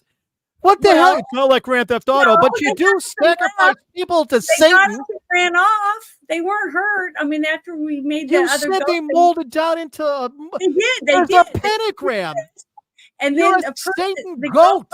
But then the people stood up and ran off. I just like the moral superiority you have. Well, at least you're not running over hookers and gunning people down. No, you're grabbing people who had a barbecue, minding their business, dragging up a mountain and sacrificing to some eldritch god. Hey, it's a game. It's a goat. It's not guns and stuff. That's the difference. Wait till they have gangbanger goat. That's the next expansion right there. Well, it's gonna have one. You know it's coming. I'm sure they would. I'm sure they'd have it. But you can headbutt cars and they explode. I mean, it's just it's fun. It's a lot of fun. It really is. The question was a World of Warcraft expansion. Do I plan on playing it? Fuck no. I don't play retail. I play classic. I was playing Season of Discovery until recently. Lil 1G, who was in the chat earlier, is our guild mistress. That's how I know her. She rules with an iron fist. She makes it hard to play sometimes because she's so goddamn strict, and she keeps everybody in line. She's real militant. But yeah, I only play the classic Warcraft. I do not play retail. I never played past Wrath. I'm just not a fan of it. Hi, I True. find it Hi, very John. boring. Don't say hi to True. Fuck True. He's late. And Don't, then hi, Nerdy Org. okay, I'm waving at the memes I'm seeing in That's Moto Storm. Hello. don't wave the shins on. Don't wave the True. I mean, they're Why? late. Well, because one of them's Australian, you can't trust them, and True just shows up like right at the end of the show. So fuck him. He knows better. Hey, The rules of the court. You be there at the start. Winky Winky Woo is from Scotland, and Well, I ain't talking about him. Well, good for him. And that's hours and hours. What 6 to 8 hours ahead of us. You talked to somebody from Scotland. So, hi, Somebody Lilith. post that meme. Don't encourage her. I don't have it. Somebody post the Simpsons Scottish meme. I don't have it. Damn Scots, they've ruined Scotland. I don't have that meme. Oh God, that's all right. What hell is what? I had one other thing. Actually, I had a couple of things. What the hell was? The Trevor Bauer thing. Yeah. It's right. I put it in the private sheet. If you want to throw it out there real quick, we'll just cover this. Folks, anybody who's a cultist from back in the day, but we usually have a stop time, but we never paid attention to it. I have a feeling this is kind of going to be like that. Janet and I are just going to go until we're bored. I don't know how to get rid of the ads. At the bottom, it should say continue without supporting us. Don't ever support journalism, ever. Okay. For those of you foreign wogs out there who don't know what baseball is, or people who don't follow baseball because you suck, Trevor Bauer is a baseball player. He's a pitcher for Major League Baseball here in the States. Trying to get it open. Hold on. Played for my beloved Indians. He was accused by two different people. That's him. Okay. He kind of looks like a dork because he is. He's a kind of an oddball guy. It happens to be a literal genius electrical engineer. Anyways, a few years ago, he hooked up with two women. He was dating them. One of them would later accuse him of beating her and having really, really, rough sex. Another one, which is what he's talking about in this one, told him he was pregnant and extorted money out of him. Now, both of them sued him. He got kicked out of baseball because, Me Too'd, basically. He was a Cy Young Award pitcher for the Dodgers, had a $30-some million a year contract, and they kicked him out. He denied the whole thing. He released all the videos that he made on his phone and his chat and texts with, both women, showing that not only did they enjoy it, but what? Look at the video that came up. It's a mountain lion attacking somebody's puppy. It's awful. Janet, can you please not get distracted by the dog and the cat? I'm sorry. You have derailed me midstream. I'm sorry. Go ahead. No, now I can't remember. Okay. Anyways, bottom line is he denied the whole thing. They went to court. Both women lost. The one because they forced her to turn over her phone and all records, showed that she had planned the whole thing in advance, had been working with a former minor league pitcher and another chick to make things up to try and get him to pay her, and the other one faked a pregnancy to extort money out of her. Well, one of them is now being arrested and charged with fraud, extortion, fraud, and everything else because she tried getting money out of him for sexual battery and for pregnancy. And the other one, I believe he is now suing again because they threw her claims out of court after a couple of years because they had in her own writing that she was deliberately making things up and deliberately claiming that she was being beaten and everything else so that she could extort money out of him. Now, he's kind of a dumbass. He's one of these weird social guys, even though he's a genius. He's has problems, I think, interacting with people, and he's a very right-wing guy, which I know turned off some people. You had to put the bunny ears on, didn't you? The point of the article is this. His accusers who have lost their cases because they were lying are now being charged with fraud and everything else. And this poor bastard cannot get any of the 30 major league teams to give him a contract. He played last year in Japan. Aroldis Chapman beat and choked his girlfriend, pulled a gun on her, and he only got a 30-game suspension. Ozuna from the Braves beat the hell out of his girlfriend and her kid. He got a 20-game suspension. He's playing right now. So's Chapman. This guy gets accused falsely by 2 different women and won it, and he can't get a job in baseball. He's been completely ostracized, and I think it has more to do with the fact that it's his political stance than anything else. It's a travesty what has happened to this guy. And I don't. Jab? What's that? No, he refused. Nope. Okay, No, he's that's probably why they're being so mean to him then. I think part of it too is because he went after the head of Major League Baseball prior to all this, saying that the different changes that Rob Manfred was doing was ruining the game. Turns out he was right. Lilith says Chapman just received another suspension. But what was he suspended for? Was it for beating another woman? I'm so glad that Rajay Davis hit that home run off of him in the World Series when the Indians played the Cubs. Fuck that Wasn't guy. there a famous guy years ago, that a famous sports person that used dogs to fight or whatever? Michael Vick.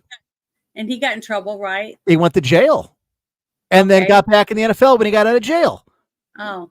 Well, no, there are plenty of examples of guys who have done some despicable shit and immediately got their jobs back. This guy can't get it because I think it's the politics.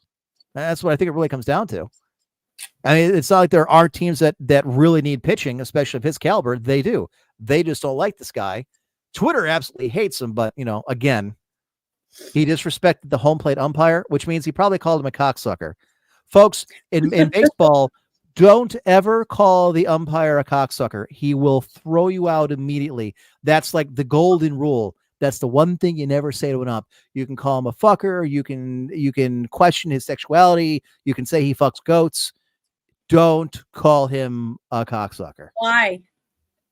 It's just that's like an unwritten rule of baseball. You just don't do it. Why is that one word? Because it's the most insulting thing you can do. Don't they have like transgender baseball players? No. Oh. They don't. Actually, baseball is probably the least woke of the 4 major sports. And ironically enough, also the most diverse. And yet it doesn't have the problems that the NBA or the NFL have. I think they said there was 37 different nations or different nationalities represented in Major League Baseball. Okay. I don't really watch baseball either. Great debate, Janet. Good rejoinder. Thank you. Okay. Well, yeah.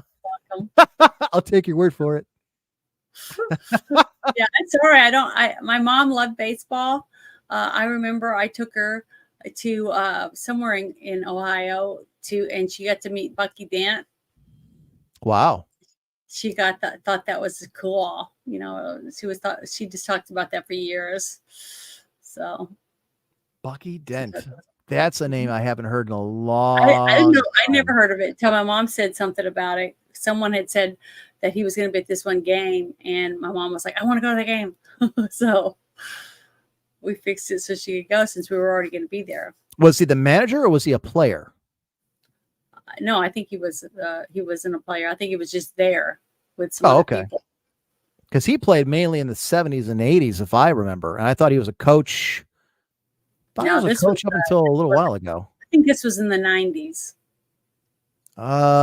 He was probably... I think he was a coach in the 90s through almost all the 90s. I can't remember off the top of my head, but yeah. Well, I can't ask my mom because she's passed away, but all I know is that she talked about that for years. She thought it was awesome to get to meet him. She had good taste. She was a baseball fan. And we got to also meet Pete Rose one time we went to Vegas. Johnny Baseball. And we got his autograph and stuff. And he was you like him? He was a gambler. Yeah, he was kicked really out of nice. baseball. So it was definitely worth it. I mean, he was treated her really good. To me, that was important. What's the most famous person that you've ever met? A president. That's pretty famous. So, well, I rubbed elbows with him. You gonna elaborate? Are you gonna give a name, or just like a president? You know. Yeah, no, it was Bill Clinton and his wife. Of course. Bill Clinton and Hillary were at a chicken fry event. You know, it's a politic thing that they I'm do. sure he was rubbing something.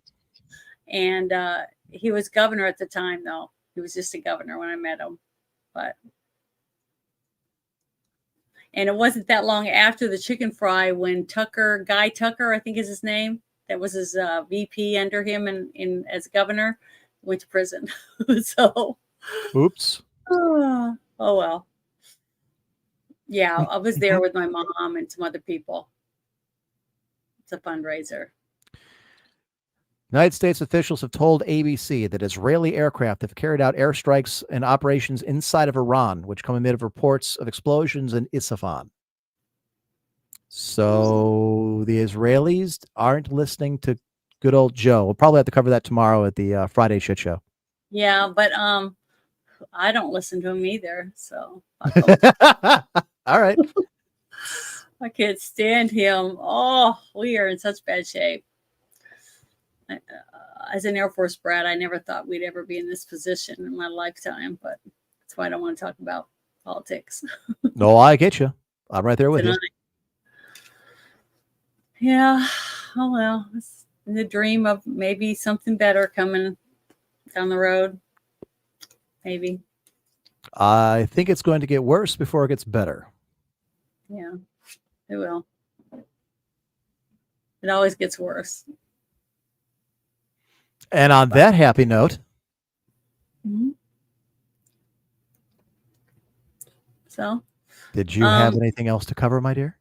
Well, I don't know. I'd have to look. We could talk about. Everything I tried. It doesn't work, but I'll try this one last thing because I thought it was funny, and we could talk about it. At least that way we can laugh about how stupid the Royals are. I think I told you about this, remember, at the beginning? Let's see, which one is it?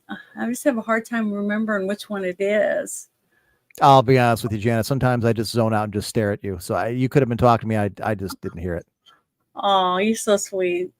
But that's okay. Okay. I think it's this one, but let me make sure. Yeah, here we go.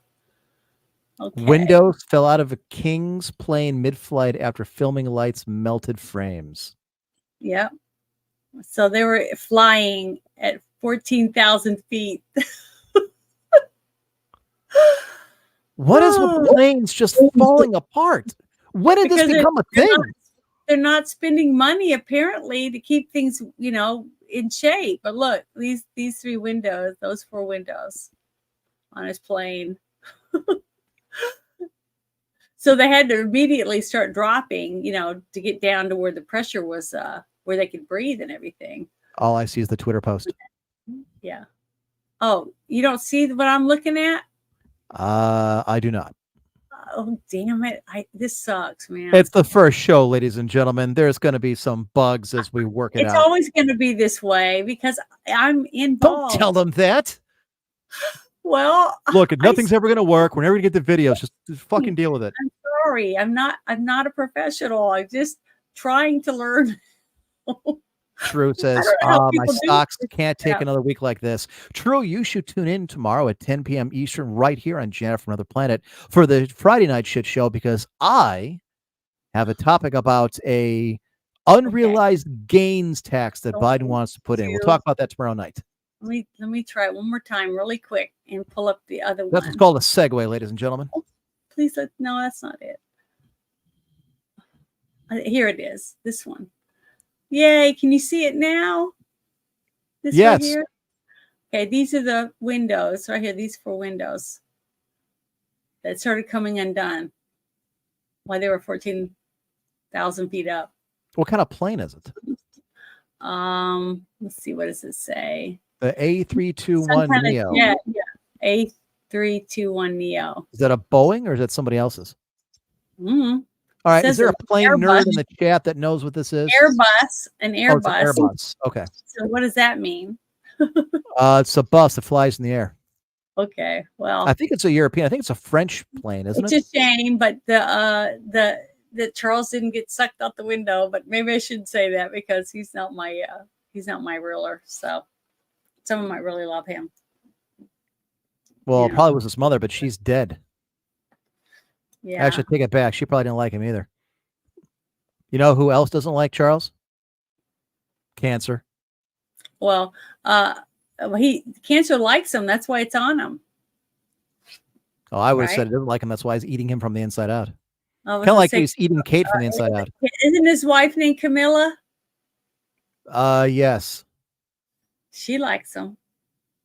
Well, yeah, she made her He queen liked consort. her more than he liked Diana. Can you believe that? I know. I don't know why you'd want to, marry someone that looks like a British bulldog when you could have like a Ferrari like Diana. But what do I know? I know. It's just, that's what I'm telling you. You can be pretty and still not attract certain people. Well, because- I mean, it wasn't her fault. No, that's what I'm saying. Yeah. I don't think it's her fault either, but the one person that she wanted to love her didn't. He lives in love with Camilla. What I don't guess understand is why getting is it bad when the royals fall out of favor, they come here, whether it's Fergie or Diana or Harry. Why come to the U.S.? We don't want you. We threw you out here. We fought 2 wars to keep your ass out of here. Now you come here on vacation, then you never leave. You Well, want to put up with Harry and Meghan Markle. they love this state or they love this country. Look how much stuff we have. Normally, we have a lot of great things here, things to do. Yeah, it's ours. It's our Well, stuff, not theirs. Well, we All fought of a for sudden, it. there are no royals. They come over here and take. I don't like them. I don't like royals. Yes, I understand the irony of being named emperor and saying you don't like royals. There's a fucking difference. I like myself. I like an imperial family. I don't like them. Bunch of inbreds. Well, isn't that why you picked the name in the first place? Part of it is because of personality. Part of it is because I'm a history nerd. Yeah, and you say you're a smart ass, so I don't know any Better emperors. than a dumb one. Yeah. At least I think so. Well, a smart ass doesn't necessarily mean you're smart. It just means that you're an ass. That's all it means. So Wow, right? thanks. Appreciate that. You're welcome. Glad you have my back. I'm glad I'm the co-host of this show. Well, you're the one that picked the name, and you had it before I met you. Honestly, thing's not to rub my face in it. Well, yeah, it's because you're a smart ass, because you're kind of an ass. Thanks. The audience didn't figure that part out 5 minutes in. Can't help it. I'm sorry, but you're the one that picked that name. So I did, and I think it fits. I picked Janet from Another Planet. So And what inspired you? I mean, I having the Okay, Napoleon thing I'll for tell me. you who What gave me this name. I went to a Toya event. You know what that is? 10 outstanding young Arkansans. you didn't give me a chance to respond, but no, I didn't know what that But was. that's what it means. It's in the Junior Chamber of Commerce. And I went to a Toya event and I was one of the presenters or whatever. And I got to hang out with a DJ, a radio DJ. I'm trying to remember what his name is. Shit. I can't remember what his name is, but he's the one that he called me Janet from Another Planet. Because we did Toys for Tots and whole bunches of other different things like that. How tall am I? I'm 5'11". I don't know why that's relevant. Well, that's kind of interesting that somebody else gave you the name. That's kind of neat. Well, he said I was the only Janet he'd ever met. So I think you're the only Janet I know too. So Guess it's not as popular as the name it used to be. I don't know. So I never knew. I only knew one other Janet my whole life. So it's interesting. It's not a very popular name. Was that when you were looking in a mirror, or was it another person? No, it's a person I went to school with. Her name was Janet. Was that confusing because there's 2 of you? No. Were you like Two. Janet 1 and Janet 2? We didn't look anything alike. So nobody mixed us up. Wow, you calling her ugly? That's kind of harsh. No. You heard it, folks. She's now Right. shitting on another woman. Bitches get catty, man. Yeah. Catty. Meow.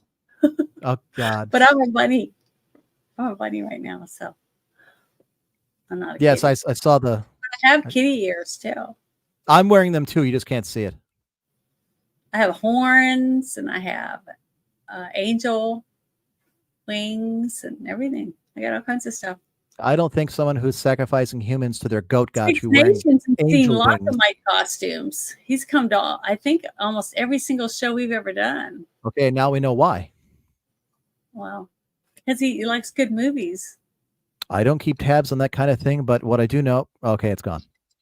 I can't even read the Oh, here, I'll put look, it back up. this is the best thing that's going to happen to Nations all week is that I got to read out his comment and you had it up for 5 seconds.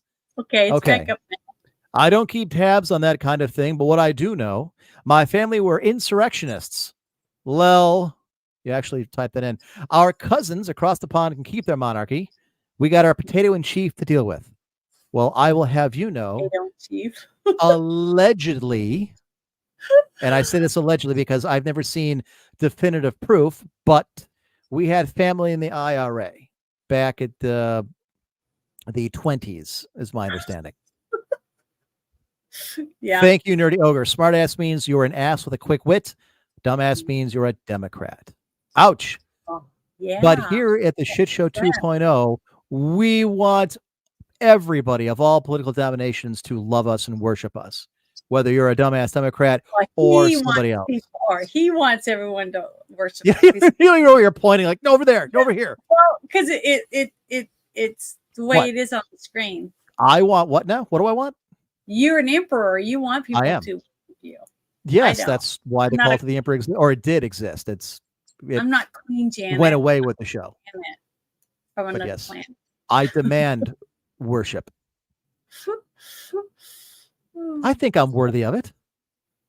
Yeah, I'm sure people worship you. I'm sure plenty of women to worship my cat, my dog. Mm-hmm.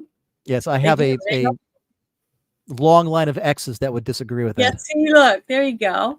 Thank you. Thank you, Lilith. Worships you. I can always count on my clan members to show support.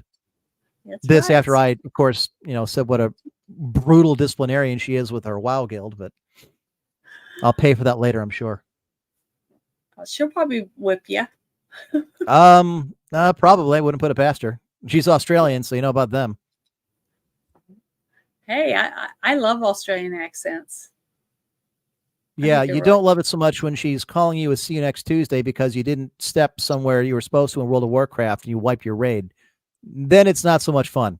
And it's funny because the madder she gets at you, the deeper her accent gets.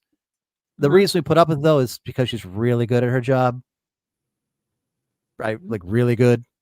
Very efficient. And she knows all her stuff, so, Good. That's important. Well, yeah, because I don't want to have to do it, so I'm glad she does. Here you go. Here's another one. Buy some land, plant an tree in Scotland, become a laird.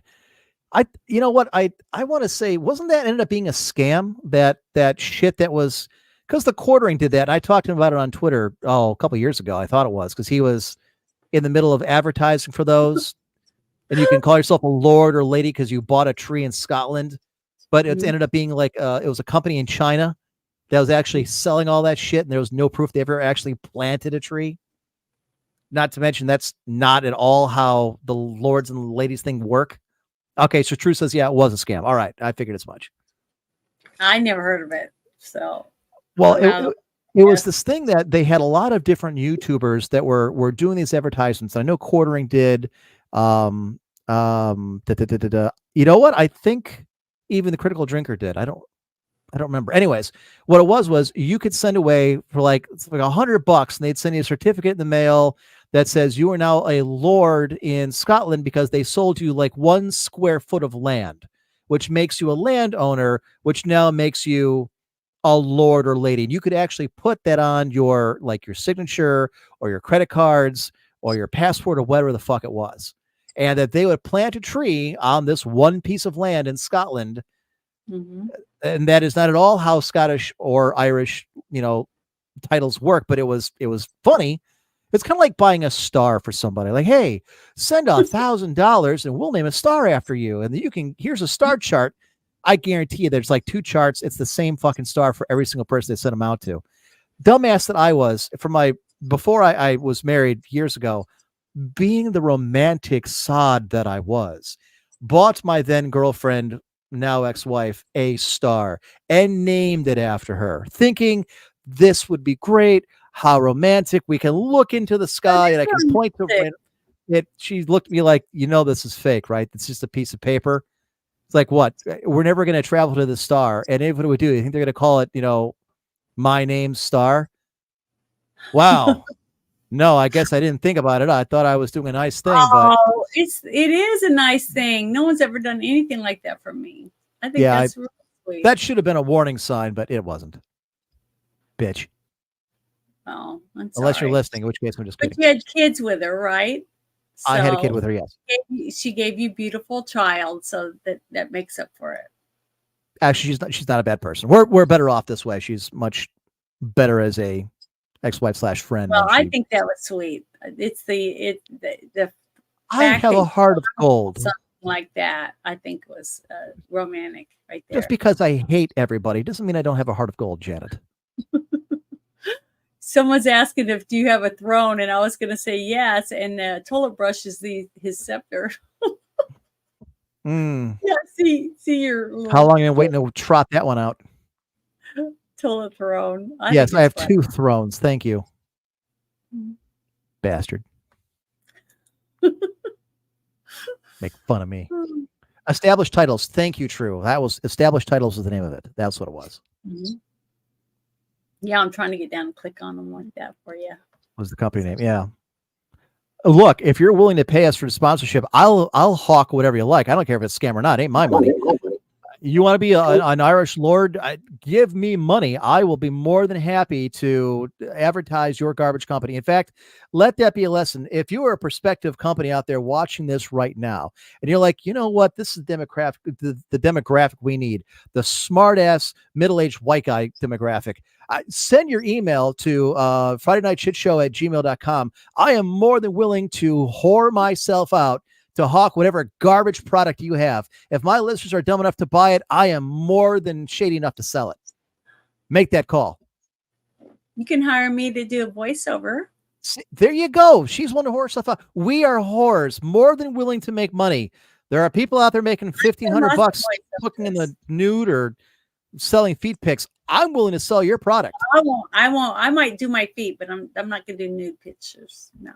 The fact that you even consider doing your Cleavage. I'll do cleavage. But that's about it. You know what? You probably could clean up doing either one of those things. I imagine you probably could.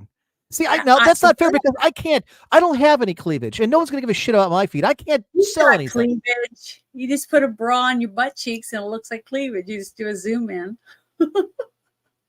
I've seen people do that before. And how am I supposed to take a picture of my butt? You put it on a little stand. You put a timer and you turn around, you put your butt up next to it. Janet, you've given this way too much thought. Way too much thought. I told you. I'll let you know how it works out. A lot. I'll try it here. I'll let you know tomorrow night if it works. Camera angles really make a difference. Did we ever come up with a name for my OnlyFans? I don't think we ever got around to that. Yeah, Emperor's Toilet. No, I don't know. Wow, that really advertises what I'll be selling, isn't it? Yeah. Oh yeah, I'd be selling shit. You just said so for the shit show, right? I don't think it's So, exactly how I put it, but okay. I don't know. I could sell certificates, and people could come and visit me on my planet or something. Emperor's Lewd Groove. Emperor's Lewd Groove. Where's that at? Soy-based Jeremy. All right. I mean, that's something. Oh, there it is. Yeah. You know what we should do is have people email in their best Emperor's OnlyFans name to the show, and we'll read them next week. Emp, I think you'd be better off with Cameo over OnlyFans. Who the hell would pay to have me do a cameo? The thing is that Six Nations, I'd have to paint their toenails to make sure they looked, just right. I'm gonna get some serious cash off of it. Why am I getting this email? Rihanna takes risque photo. I don't remember signing up for anything in my email that would send this to me. What? All right, block. Who would pay me? Seriously, True. Who would pay me for a cameo? Who's like, you know what? I need someone to say a smart ass comment. I need someone to be an asshole. I know just the guy. For $20, I'll be. You know what? For $20, I'll do cameos. I'll say what the hell you want. What do I care? $20, Yes. $20. It's like half a tank of Totally gas. milli that account. All right, there's like 5 people listening out of the couple hundred watching that even know who Milli Vanilli is. I was ahead of the curve. I thought they sucked when I heard them before I knew they were fake. They were real. It's just the people that were pretending to sing weren't the real ones. So Right. there was people singing and people bought their albums. So Lil, if people would pay for that, they'd pay for your cameo. mhm. All right. I'll take your word for it. Janet, you should do cameos. I guarantee you could get people to pay to do cameos. Why not? What are you doing? What are you I doing? can't. Well, I think what it is on Cameo, you can set a certain price, and what they do is they will contact you and say, "Hey, I want you to, read this script for me, or say hi to my girlfriend." Or I already have an audio channel for that where I do a voiceovers. I already do that. But it's not so much voiceover. It's like you on camera saying, "Hey, I just wanted to wish a happy birthday to Mary because your boyfriend John wanted me to wish you a happy birthday." Gifts to people, for birthdays or something. Yeah, something like that. I mean, it can be for anything, but yeah, the funniest one that I ever heard, and this is, I think Lilith put this in our Discord a couple of years ago. Who is it? Who's the rapper that plays on SVU? Is it Ice-T? Okay. Yeah, Ice-T. All right. John Mulaney, who's a comedian, has this bit where he's kind of making fun of SVU and how, Ice-T is going through all the different things. Like when they're explaining to him what, a pedophile is, he's like, oh, so it's a guy who likes little boys or little girls, or he really goes after kids. And they're like, yeah, you got it. And John Mulaney makes the joke, man, I would pay to watch an episode of just Ice-T just rattling off all these different examples of what a pedophile is, because it's funny. So somebody paid. There's a bunch of SVU fans that got together, $500, and they paid Ice-T to start rattling off like random examples for 40 seconds, and then it fades to black like it was the end of an episode. And that was the funniest damn thing to me that I've seen on a Cameo. And props to him for doing it too. It's only funny if you had heard the John Mulaney bit, but it was great. Ice-T, thank you, everybody. Six Nations. I've got $5.73 in my pocket. What can I get for under $6? I'll call you an asshole for $6. Hell, I'll call you a dickhead for $1. I'll call you a jackhole for free. You can download this audio and clip that and keep it.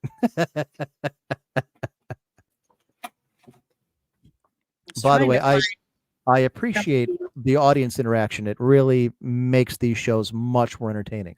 So I do appreciate everybody who's watching on Twitter or X and Rumble and here on YouTube and sending your comments. It's a more fun when it's an interactive show, I find.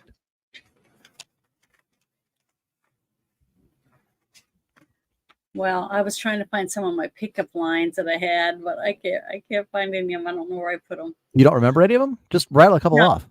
I don't know. It's like I almost get stage fright or something. Stage fright. You're on camera talking to how many hundreds of people? I don't know. But the thing is, I just go blank. It's like, I don't know. Hey, baby, nice shoes. Want to fuck? That's mine. It's never actually worked, but yeah, law of averages. Eventually, it will. I would say. Or what's the one I get? What is it? I feel like this. I go, that tingly sensation you get when you first meet someone? That's your common sense leaving your body. Stuff like that.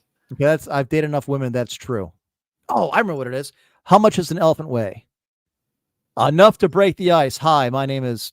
Insert my name here. That's a good one. You guys use that. Feel free. Mm-hmm. If it works, let me know. So say, do you want to go to my place and make porn using my whatever mirror or something? I don't know. See, I can't remember them. Okay, you started off strong and then you failed down the stretch. You had me at porn. I know. Everyone likes porn. So I try to talk about, I use that a lot in a lot of the pickup lines. Does it work? No, not them. I don't do them. I just do them for my shorts. So you're cock teasing people on YouTube. Like I say stuff like I said, I said, let's see. Sex is like a gas station. Sometimes you get full service. Sometimes you got to ask for service. And then sometimes you have to be happy with self-service. Stupid shit like that. Can't get my hands down my pants. Hang on. All right, keep going. Or I can go like this. Do you like my shirt? Yes. Do you know what it's made of? Girlfriend material. Stuff like, stupid dumb shit. I've done tons of shit like that. The sad thing is, you could walk into a bar, use literally any of these, and I guarantee they would work for you. Yeah, they probably would, but it's not a lifetime work. It's just going to be a one-night stand, and I'm not looking for that. That's why none of them work for me.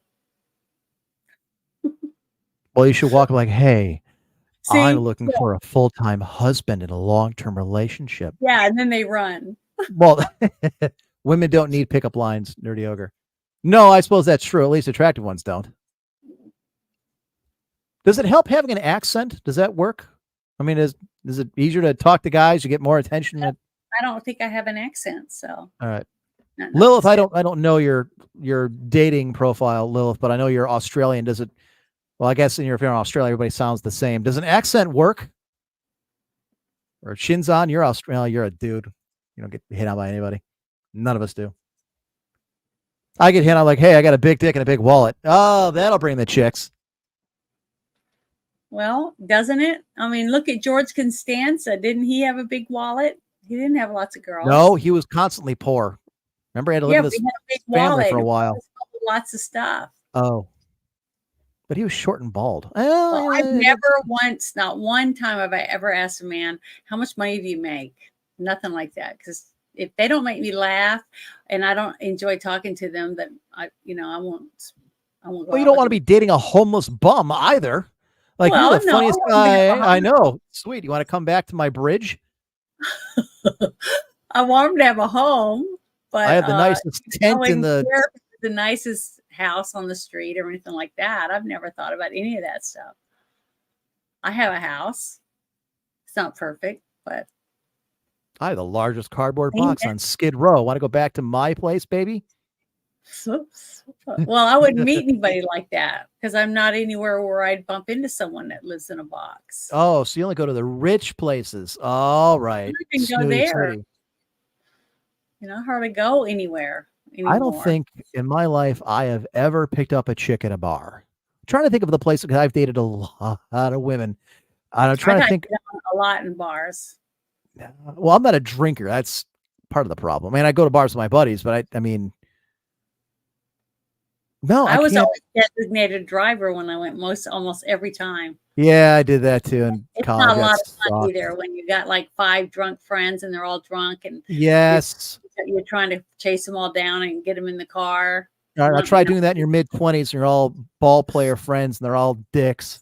Oh yeah, and they're all these are all constantly women. Getting us in the fights. I got more fights in like a 5-year period between college and after college than I did in the rest of my life. And I even started it. It wasn't my fault. It's my idiot friends. I was going to ask Jeremy, do you have an accent like what we were trying to do in our Moonlight in Esplanada movie when we were opening for that? It was like a Michigan or a Canadian kind of accent. Do you have one of those accents? I do not have an accent. People from Ohio don't have accents. Lilith says her accent works internationally. Well, I guess that makes sense. I mean, if you're not from Australia or England or something, if you're like one of, I don't know, I guess in those Commonwealth nations clean up when it comes to their accent. I mean, if I hear an Irish chick, I'm going to pay attention.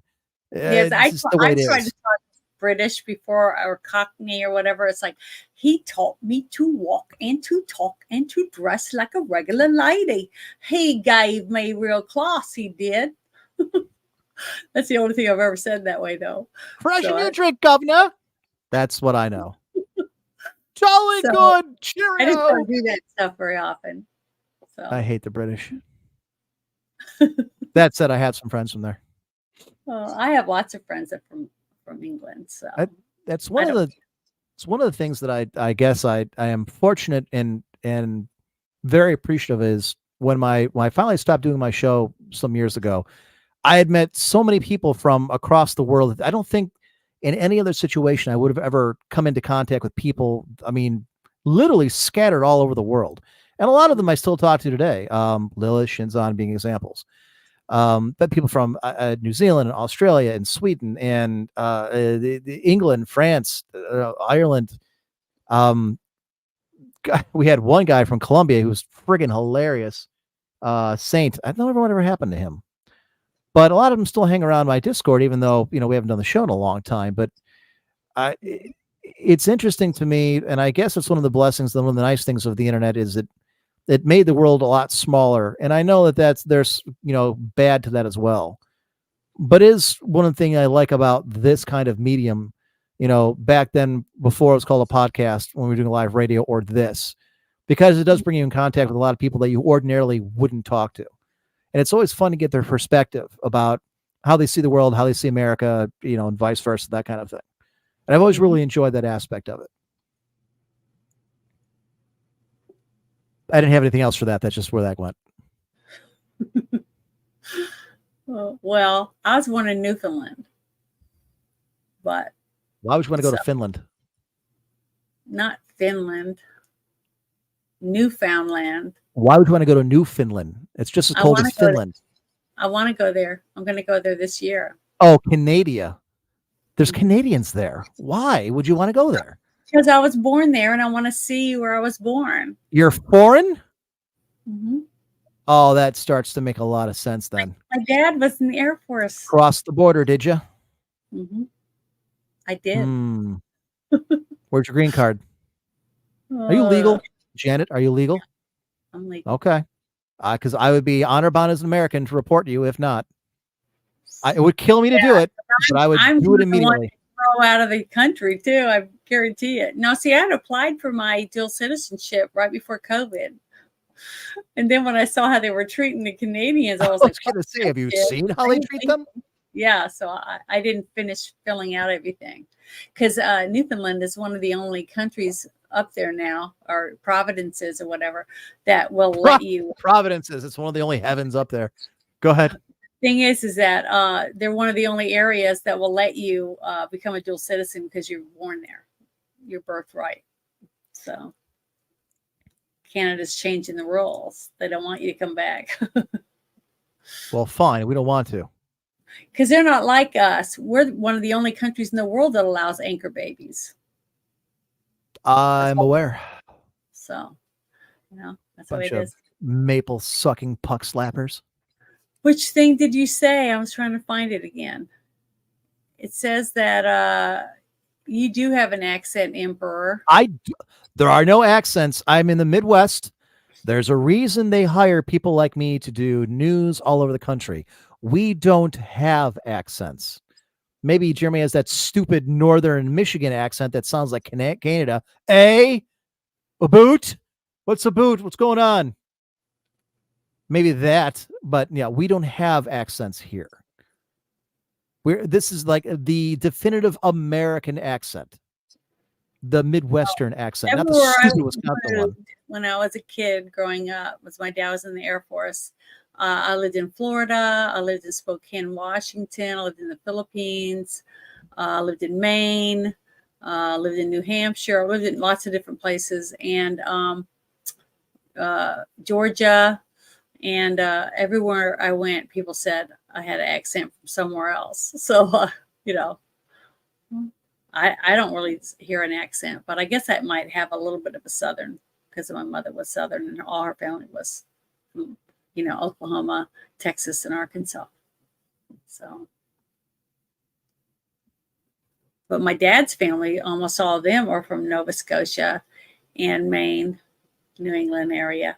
So a little bit of that too, I guess. Mine came over on a boat like normal people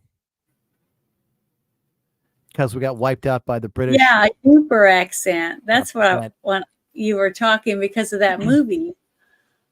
That movie you requested that we reviewed, the oh, what's the name of it again? Darn it, I said it earlier. Moonlight in Escanaba.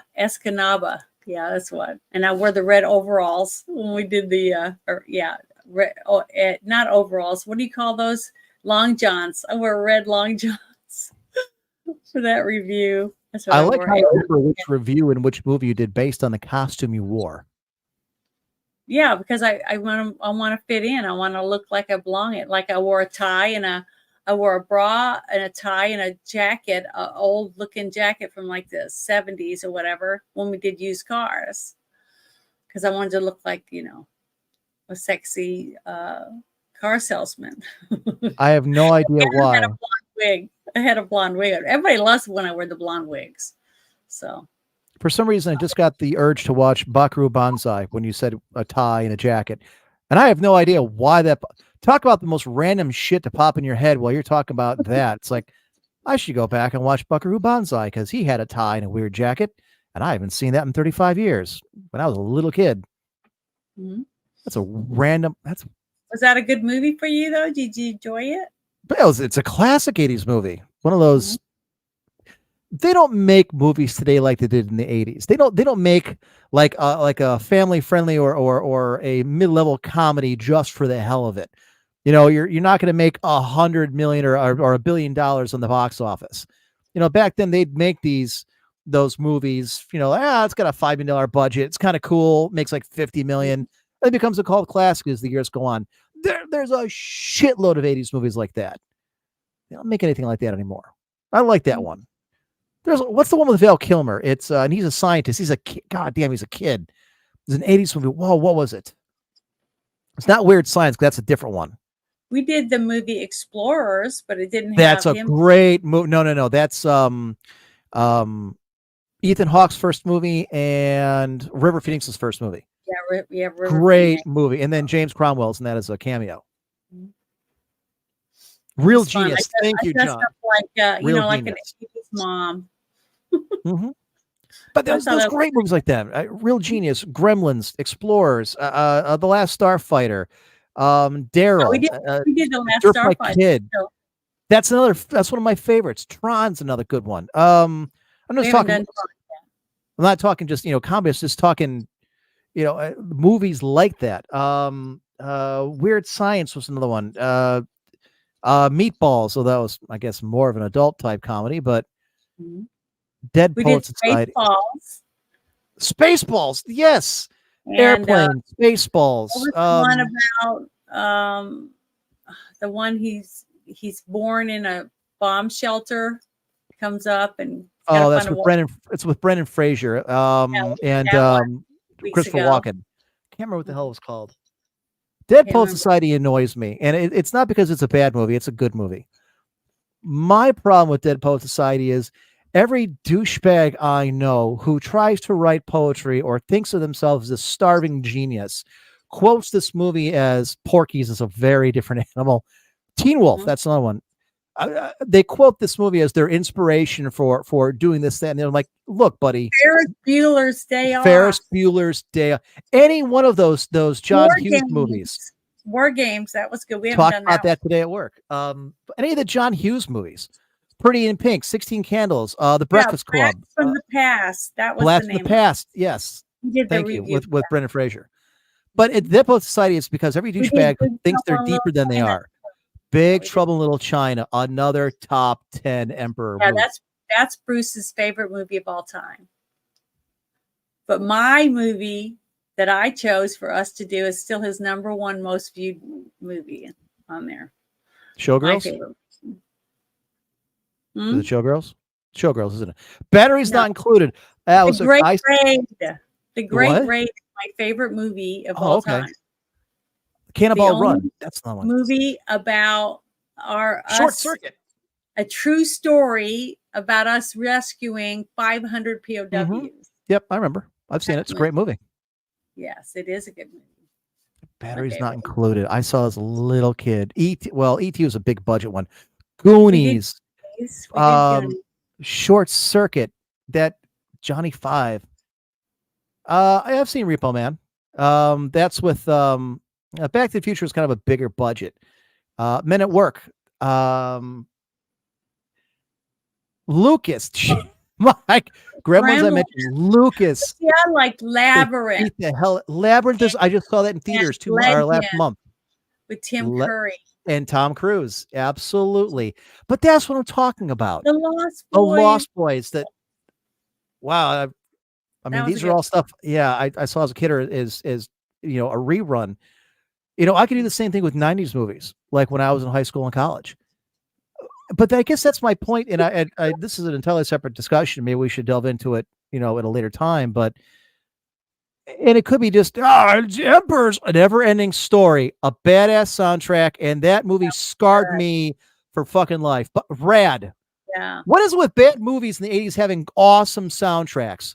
Flight of the Never-ending stories. Navigator. Flight of the Yeah. Navigator. Rad. That was The good. Transformers movie. They What had all about these Secondhand Megaforce. Lions? Secondhand Mega. Lions. That's not an '80s movie. Megaforce. Oh. A so bad movie that it's good. The Dark Crystal. I love didn't that like the Dark Crystal. I like Labyrinth a lot better. Dark Crystal is like one of those, you either love it or you hate it. There's no middle ground. Maybe not for you. Well, I bet in general, but okay. Actually, I bought tickets to see The Mummy in theaters next Friday. What about The Secret of Nim? One of my all-time favorite kids' cartoons. Yes, The Rats of Nim. Well, the book, but yeah, Secrets of Nim. But I guess my point is, they don't make movies that are classics, and we even knew back then when we saw that these movies were something different, that they're special, that they spoke to us, they were part of us. Like Empire Records was one that I was talking with. I watched a few months ago. It was a '90s movie that came out that spoke a lot to our generation, or mine, and it bombed at the box office. But it was a huge hit in rentals and became a cult classic afterwards. In fact, Mac and Me, Jesus, that weird alien thing. Benji. But last week was Rex Manning Day. Benji come out. Benji? I think it was a '70s and '80s show, wasn't it? Or '80s movie, wasn't it? Herbie the Love Bug, Condor Man. We can go through all those Disney movies that came out. But they don't make those mid-level movies that people absolutely love and adore. Look at this shit that we're talking about now, years after the fact.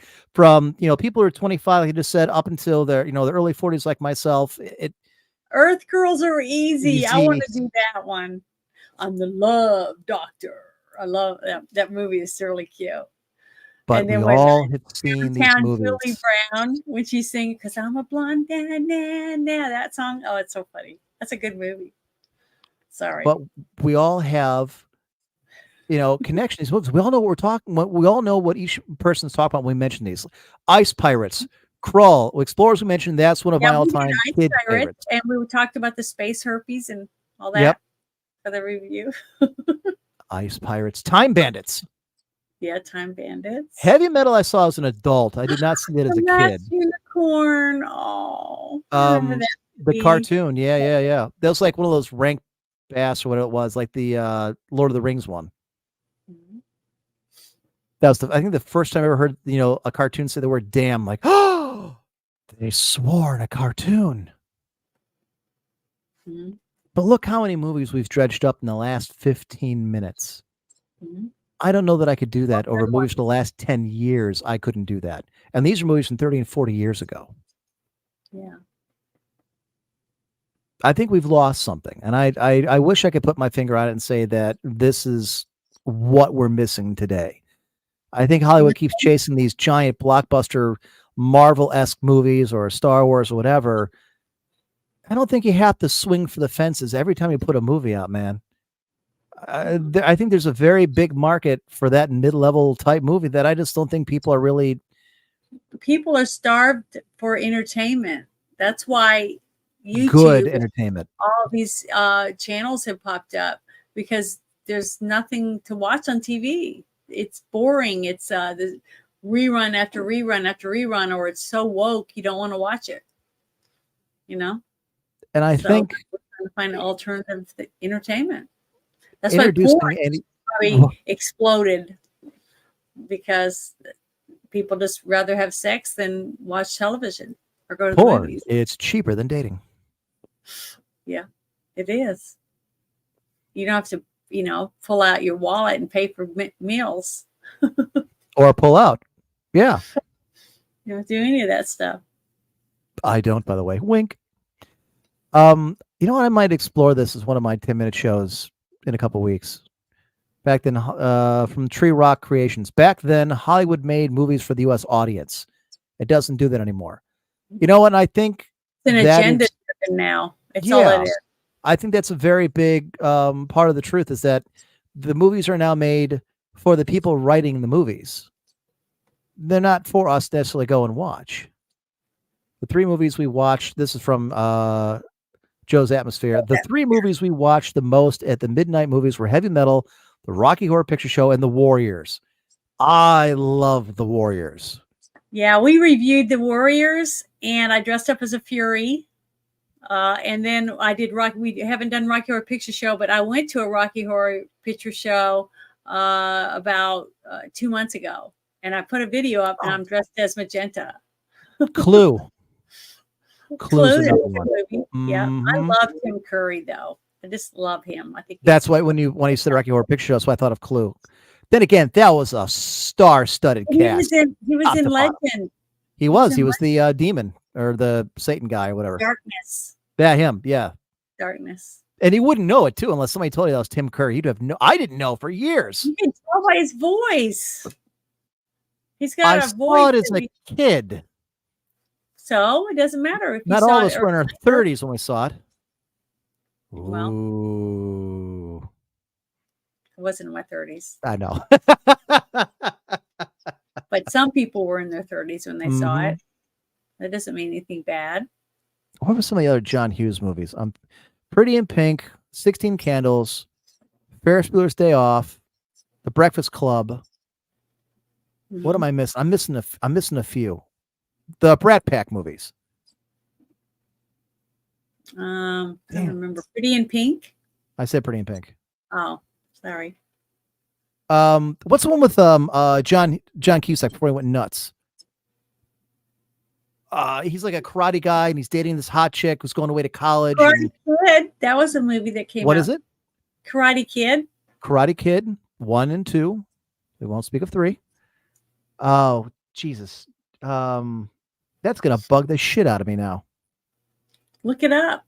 Yeah, hang on. I'm gonna do that. I was just waiting for somebody else to say it. What's this one? Those Dirty Rotten Scoundrels. Steve Martin's highlights. Yeah, Father of the Bride. Who's in that? I don't think I've seen that one. That's Steve Martin. These are all Steve Martin movies. Oh, okay. Uncle Buck, Beverly Hills Cop 1 and 2, 48 Hours, another 48 Hours, Trading Places, Ghostbusters. Well, Ghostbusters, actually, it was not a big budget movie. That became huge, but it wasn't meant to be. Caddyshack, Fletch, and Fletch Lives. I mean, what was that one? Something Vacation? National Lampoon's Summer Vacation. Yeah. And then all the ones that spawned after that. Three Amigos. Spies Like Us. Oh, shit. I haven't seen that with Dan Aykroyd and Chevy Chase. The Jerk. The Jerk. Another Steve Martin movie. We just did that review. Roxanne was another good Steve Martin movie. The Cyrano de Bergerac story, where he's a firefighter or the fire chief. I got to look this up now. I got to bug that shit out of me. John Cusack. Uncle Buck was a great one with John Candy. All right, film. Let's see. Stand Wonderful. One Crazy Summer. Better Off Dead. I mean, the 16 can. I mean, these are all big ones. Candles. Yeah. 16 Candles. Better Off Dead. Stand By Me. One Crazy Summer. Say Anything. Maybe that was it. Yeah, that's it. Say Anything. That's one. What about Friday the 13th? That had Kevin Bacon in it. And Tremors. Tremors was a good one. I wasn't allowed to watch the horror movies like Nightmare on Elm Street and Friday the 13th. I wasn't allowed to watch those as a kid. I never did watch them. Never got around to it. And then I'm trying to think of some other Kevin Bacon movies. The one where he was an invisible person. Remember? He was invisible. That was a 90s movie. That was with Elizabeth Shue, wasn't it? I don't remember. I just was remembering that had Kevin Bacon in it. Yeah, because I think it had Elizabeth Shue as well in that one. I saw that one. Dead Men Don't Wear Plaid. Cheech and Chong movies. But I think John M's right. He's like, you could go through the entire 80s catalog. You'd be hard pressed to find, a lot of bad movies. And he's right. Lethal Weapon series. What about the other ones? The ones where, with Tina Turner was in one of them. Hollow Man. That's what you're talking about. Yeah, Hollow Man. But what was the ones with Mel Gibson and it was the end of the world or something? What was Mad Max. Mad Max. Well, that wasn't a movie. That was a documentary about Australia. Oh, really? Okay. Cocktail with Tom Cruise. Risky Business. Cocktail. Iron Eagle. Yeah, Iron Eagle. Mm-hmm. Oh, so okay, so Blaze right there, Iron Eagle. So yeah, there you go. I don't know that 1984. I think that was supposed to be a big budget movie. That's not really. I don't think that. Akira. Everybody I knew watched Akira, and back then anime wasn't really. I mean, our anime here in the States back then was like Tranzor Z, Voltron, Transformers, and Battleship Yamato, Space Battleship Yamato. Mm-hmm. Adventures in Babysitting, the Mod Squad, the Goon Squad, Mod Squad. What about Inspector Gadget? That was a in good the 90s. That was with Matthew Broderick, wasn't it? Mm-hmm. Yeah. He was in a lot of fun movies. He was. Not sure what happened in his career. Did he die or did his career die? I don't remember which. No, he's alive. He's got Parkinson's. It was career that died. Really? Parkinson's really bad, yeah. Ouch. He married that girl that played his girlfriend on that TV show he was in. Tracy somebody. I can't remember what her last name is. Oh, Sarah Jessica Parker. Oh, yeah, that's right. That's who he married. But the other guy, trying to remember what's the other guy's name? Damn it. I'm sorry. I'm getting them mixed up. But yeah, he married Sarah Jessica Parker. That's Matthew Broderick, isn't it? I'm thinking of the other guy that was from Going Back to the Future or something. What was his name, that actor? Michael J. Fox? Yeah, Michael J. Fox married that girl from the TV show. That was okay. That's who I thought you were talking about. Family He's Ties? the one who got Parkinson's. Yeah, Family Ties. Okay. He has Parkinson's, really, really bad. It's gotten worse, progressively. See, when he said that, Monster Squad, thank you. That's what I was trying to think of. Monster Squad. You know what? I'm going to clip this entire last half hour of the show so I can just start buying whatever movies I don't already have. I'm going to start Godzilla 1985. Bad ass. Yeah, Tracy Pollan. movie. That's her name. That's her name. They're still married. They've been married all these years. She just can't seem to shake him loose, huh? Nope. Can't. He can't shake her loose either. Even though he shakes. You're mean. Go ahead and read that one. Which one? Oh, the one I clicked on? Cocktail is BS. I was a bartender for 18 years. If I'd had started spouting poetry on top of the bar with hundreds waiting on drinks, they would have thrown everything they would get their hands on. Yeah, I can believe that. But did you look like Tom Cruise? That's the difference. Well, he's a little bitty guy. He's like 5'5". Yeah. Yeah, I was a cocktail waitress, and yeah, they didn't give a shit. Iron Eagle had a better soundtrack than Top Gun. Fight me. Megaforce had a better soundtrack. Like I said, these B 80s movies had these awesome soundtracks. I've seen Rad twice in theaters. Police Academy 1 through 4 were just great. Oh, here's one. Here's some. Romancing the Stone. Mm-hmm.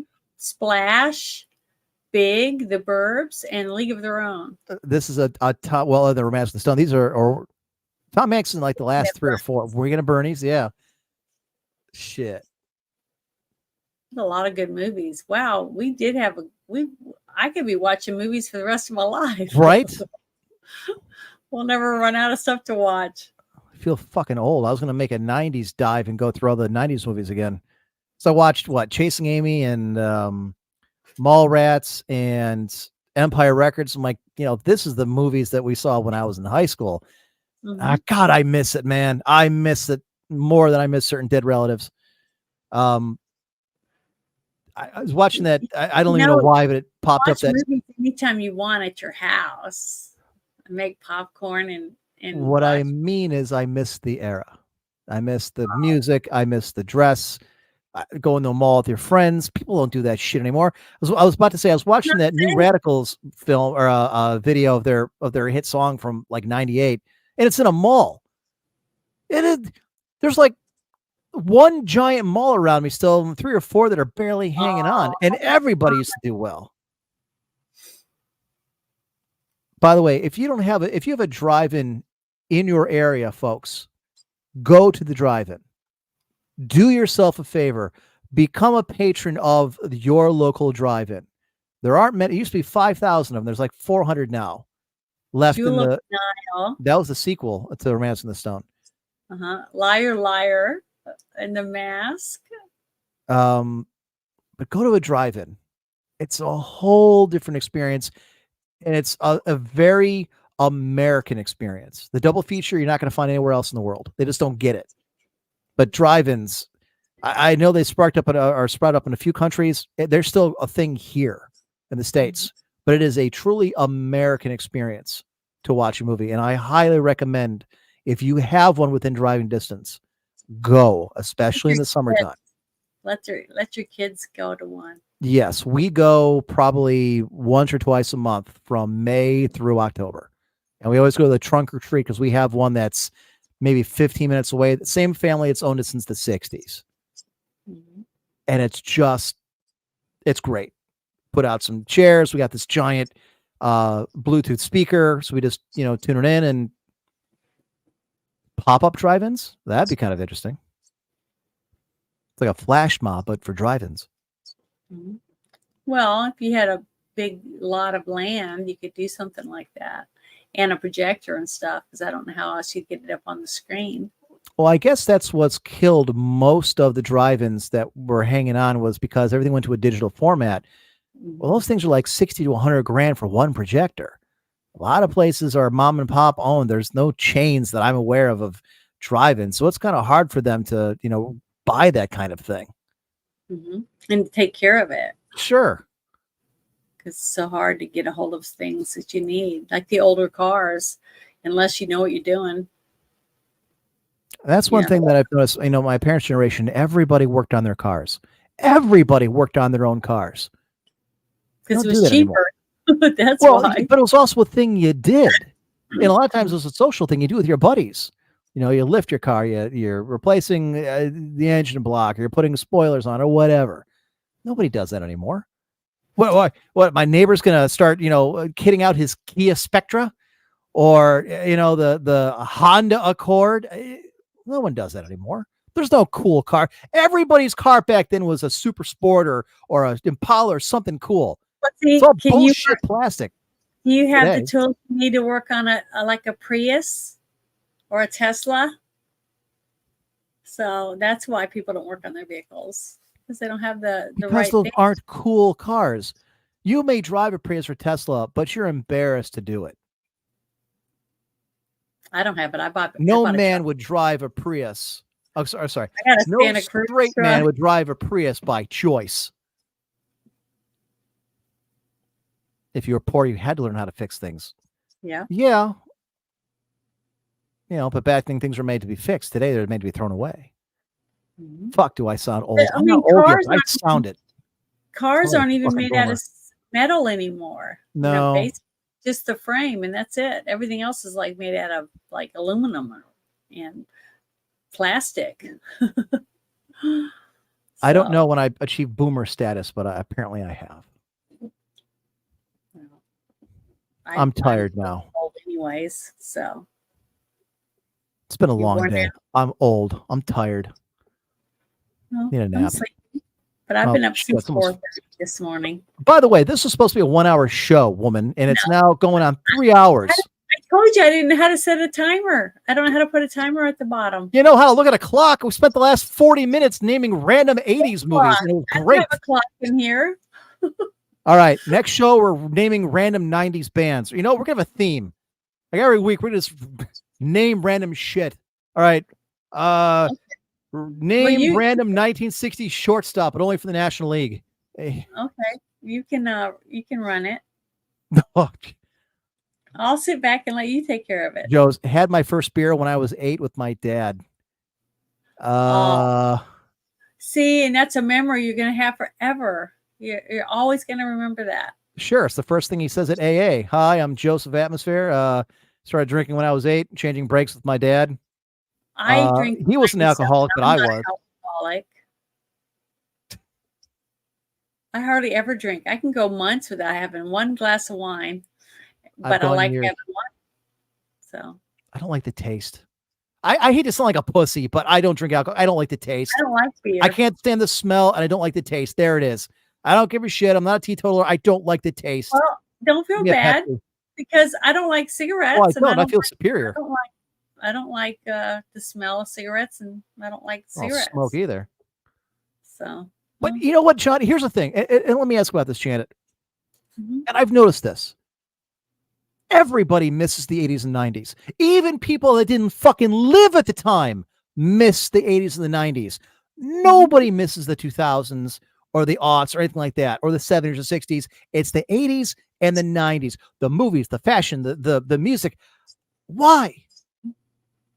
Why is it that we miss these 2 decades? And I've said this, and a bunch of my friends who are listening now are like, "Oh God, here we go." Because it was there was I don't remember anything like any kind of racism. You had blacks and Hispanics and whites and women and men all acting in movies together, and you had stand-up comedians that were black.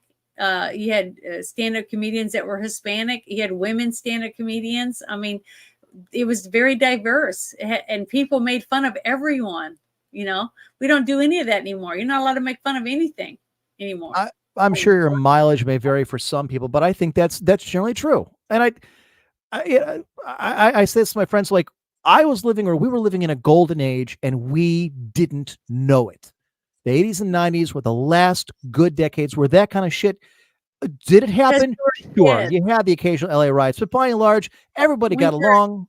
When you're a kid, you're not looking. All you're thinking about is, man, I can't wait till I'm grown up. That's all you think of when you're a kid. Is you just want to be a grown up. You want to move out and not have to do what your parents tell you to do. And then as soon as you get out and you start paying your own way, you're like, fuck, why can't I go back home? So and we don't realize it until we're older. And here I said, I'm not old enough yet for a midlife crisis, but God damn it, if I don't miss, the 90s, if I don't miss the 80s when I was a kid, because everything was better. Oh, that's what everybody says, the previous generation. Fuck off. It's true. We dressed better. We had better music. We had better movies. We had better comics. We had better everything. Even our pollution was better. Well, maybe it'll get better again once people wake up. But I'm old. I won't be able to. By that time, I'll be old and I won't be able to experience it. But your children. Oh, fuck my kids. I'm worried about me. They've already got youth. What do I got to look forward to? We pray that. You're right. Even the fucking video games were better. The Atari, the Nintendo, the Genesis, the Super Nintendo. Amen. But look at kids today. They're playing Roblox. It's like a huge, successful making bank, and it's just a bunch of squares, It's just kids. I wouldn't call them squares. It's kind of mean. They're kids. You know what I mean? The picture. I do. And you're right. My kid plays a lot of Roblox with his buddies. Roblox he's got games on Steam. He'd rather play Roblox. And that, I got no problem with that. But there's no replacing that experience the first time you played Mario or Final Fantasy IV or Metroid, Tetris. I mean, if I could wipe the memory and go back and play those for the first time and experience, or going to an arcade. When was the last time you went to an arcade? I mean, we still have a couple around here, but there used to be one like 2 years ago when I went to Colorado, big outdoor arcade. We have this place called Cedar Point, and it's in Sandusky. It's Greatest amusement park in the world, America's Roller Coaster. They have an arcade that is 30,000, 40,000 square feet of everything, every cabinet you can imagine. It's been there since the 80s. I would always go there before, we went on rides. But even arcades, we used to hang out there all the time. Get pizza, get a drink, meet friends, play everything. Even those, by and large, are gone. Yeah. Well, right here, what Nerdy Orgy's saying. Today, women are women and men are men. It's just that the media and the governments are trying to push you to believe that we aren't. Okay. The first time I saw a transsexual was in Crocodile Dundee. When he walks, the first time I remember seeing a transsexual. Walks up and he grabs the chick in the crotch, like, "Oi, this man's a dude" or something. Yeah, I remember he sticks his finger down there. Yeah, and then they go, "Whoa!" Like right. that. Yeah. And then he was like, "That's a Sheila. That's not a Sheila," or something like that. Right. That's how women. Yeah, I remember that now. That's a movie we need to review too. That's a fun. You movie. should. I had a couple Australian friends watch. It's like, is this what you really think of us? So in the 80s we did. This is why we all like Australians. We thought you were like this. Yeah. Everyone's gonna go walk about. Yeah, walk. I would love to go to Australia one day. That'd be beautiful. I'd love to go on Outback and stuff. I think it'd be really, really neat. But it's so expensive. Everything's so expensive. Our dollar is like $1.50, or it's $1.50 Australian to $1 American. So your money goes further. King Cobra Coaster, no, they've got the Millennium Force. You've got the Top Thrill Dragster. You've got the Raptor. Cedar Point's probably got 40 or 50 different roller coaster records. Tallest, fastest, yada, yada, yada. They're building a new one. There's the Gatekeeper, which has you flip sideways and you fly through like these giant pillars, which would scare the shit out of me. Well, it's a beautiful place. Oh, I bet it is. Everything I've ever seen from there, it's gorgeous. Except all the great whites and the giant crocodiles. Because we have alligators here. They have crocodiles. It's funny. My generation learned Australian from Crocodile Dundee. My daughter's generation learned it from Steve Irwin. Two very different aspects of Australia. Yeah, Steve Irwin, I loved his show, and I would love to have or the Wiggles. But sad he died. Still stings. I still buy Pepsi with real sugar. I don't drink a lot of it, but I still buy it. I don't drink soda. I haven't had soda in like 12 pop. Years. It's called pop. I haven't had any soda or pop. Oh, just call it pop. 12 years. Can we make that a show rule? You got to say pop. Do I have any kind of veto ability on this show? I'm going to make that one right now. It's pop. Yeah. All right. I asked you all kinds of questions, and you were like, "It's your show." So you know what? That's what I get for trying to give you support. It's your show and channel. You're making fun of me in front of our audience. Well, fuck you, you dumb bitch. You make fun of me. We're both hosts. We're both supposed to be like a team. You said host, but it sounded like hoes. I didn't say co-host. Yeah, we're both hoes. Yeah, I didn't. Well, you know what I mean. Host. I know that sounded great. That's what I get for trying to be nice. But I can ask anybody in this chat if they would want to be a host with me. Oh, now you're threatening me to? You know what? I could pick anybody. I don't need you. You just called me a dumb bitch. Wow, you just told me that I'm pointless. No, I didn't. Well, because you called me a dumb bitch when I said you were supposed to be. Hour 3 is getting mean. Because you started it, not me. I did. It's my fault. But yeah, it's time for us to wind down. It's almost. Oh 11. my God, yes it is. It's almost late. midnight. Someone's work in the morning. Oh, here you go. We'll just do an hour show, quick in and out. Well, I thought it would be, but I forget. I told you I lose track of time because I'm trying to open Hey, everything. I'm not complaining. This was great. I had a lot of fun, especially this last comment. Joe's atmosphere. First transsexual I met. I didn't know this was going to be the story time where we'd all talk about the first time I saw a tranny. First transsexual I met was in Hawaii in the winter of 1986. One of my army buds brought him back to the suite I got for 4 of us. Too damn funny. He was embarrassed, and the hooker was a good sport. Well, There's a lot to unpack in that one story. yeah. And was he packing or nothing? Well, apparently he was. Oh, God. By the way, this is not an invitation for everybody else to give us your tranny stories. We don't need them, but that is funny. Mm-hmm. I'm sure it's happened to a lot of people. They just don't want to talk about it because it's embarrassing. You know? And then there's some people who are willing to put it up on YouTube in front of a live studio audience. If they're going to make a lot of money, just like you guys were talking about earlier about the OnlyFans. So. People are going to be so disappointed when they tune into my OnlyFans and they literally see my camera's tripod. I didn't say which tripod you'd be watching. I just said a tripod. I don't have a camera with a wide enough angle to do it real. Yeah, that's what I hear that a lot, I'm sure. But for $10 a month, I can prove it. Guys are talking about it. That's what it's always that way. All right. Anything you want to say that you got planned or whatever you're going to be doing?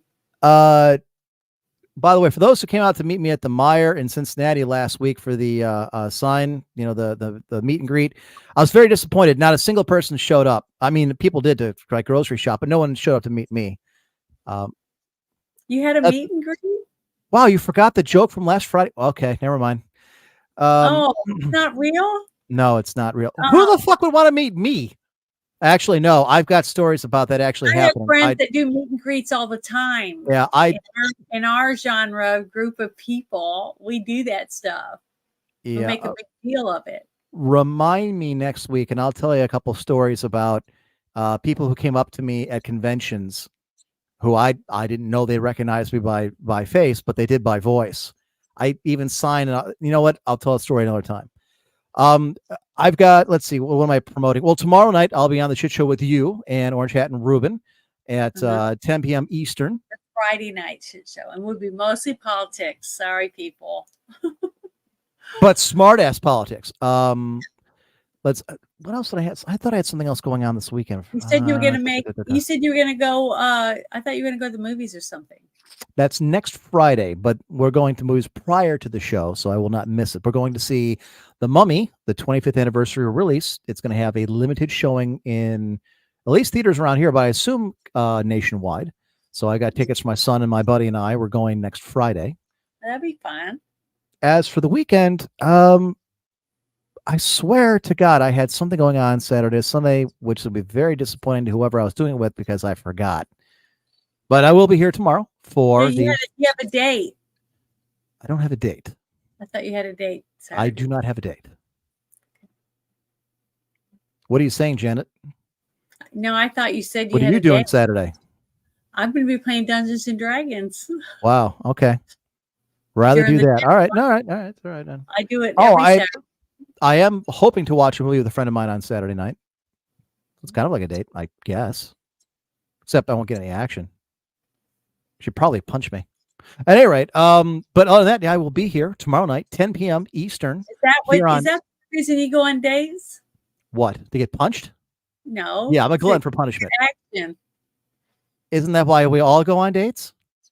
No, you go on dates to meet people and learn. Well, if I'm going on dates, I've already met them. Oh. Right? No, not really. If you don't know each other and you want to go and hang out and talk, that's a date.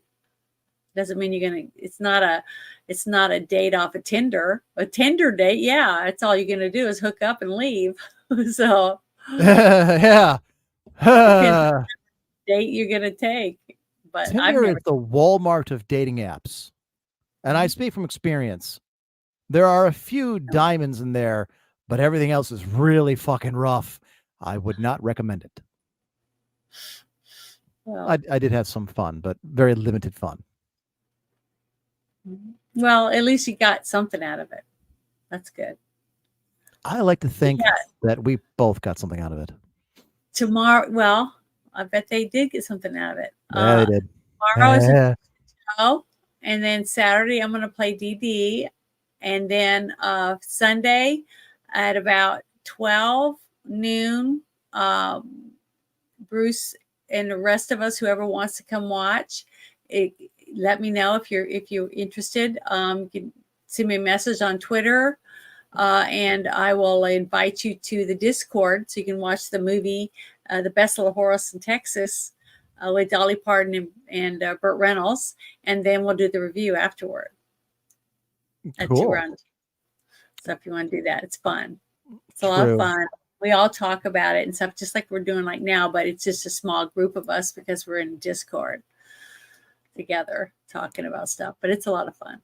Trying to remember if I ever ran into you at any of the WoW radio parties at BlizzCon. I actually never made it out to BlizzCon. I was supposed to go with Ariana one time because Total Biscuit was not. He was supposed to come to the country, and then there was some kind of visa mix-up, and he wasn't able to. And she was going to pick me up in Cleveland. We were going to carpool out there for one BlizzCon one year. This was years ago, and she and I were going to go. And I ended up having to, because I was in college at the time, and I had to give a speech to go along with the paper I was doing on Friday. And my professor was a real dick and would not let me get out of it.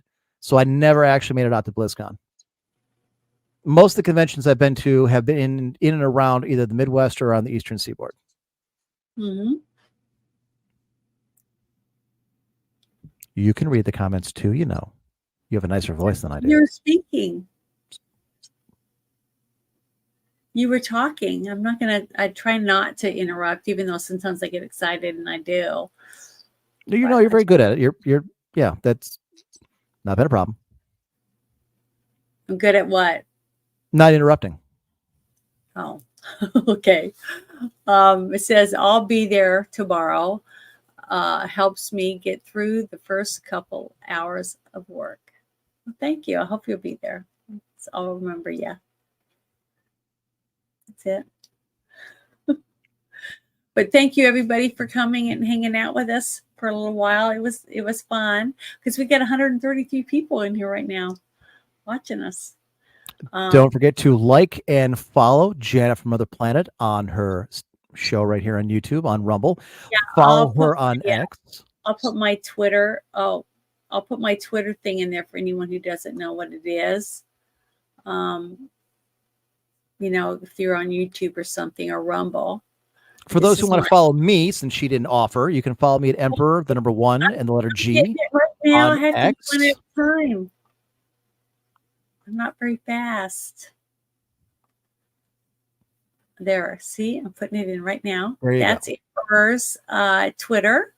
So you can follow him on Twitter if you're on Rumble or if you're on YouTube. Because if you're here, if you're watching on X, you can get that. But also, I'm going to share my brand new, I just finished it today, trying to set it up. It's my Patreon, which I never had before. I didn't even know I could do it, but Emperor told me about it. So I got online and looked it up and got stuff set up with it. And I also set up the email, which I'm going to share. It's down at the bottom, fridaynightshitshow@gmail.com. And you can send us, questions or things you think that might be interesting to talk about on the shit show, or something we don't know about, some goofy news or whatever that you've seen that you thought would be interesting for us to discuss. Send me an email and I'll check it tomorrow and we'll read it on air. Seriously, guys. And I'm going to ask you, I'd really appreciate it if you did send in a few emails, questions, comments, opinions, something you liked about tonight's show, something you liked to, like you said, to hear about. Who said this? You did. You just said you can follow Emperor at Memperor1G in the chat channel. It was hilarious. What channel? The YouTube. Look at your comment. It's right here. It's right there. Oh, the E's on the other Right side. All right. Okay. All right. All right. Then I'm an idiot. It didn't. Okay. I apologize. Oh, good. You should. I'm wrong. Wow. Because All I'm right. like, what is he doing? I You don't know, know the what he's classy thing would not be to keep jumping on me. I've apologized. Yeah. So send your comments and opinions in onto that the email about how mean Janet is to me, her co-host, and how she threatens to replace me with some random scrub from the chat You channel. called me a bitch. I called you a dumb bitch. Let's be accurate here. But that's because you told me I was whiny and replaceable. Well, My I ego's said hurt. that after you said I was a bitch. I was nice up until then. Replace me with other people and be mean.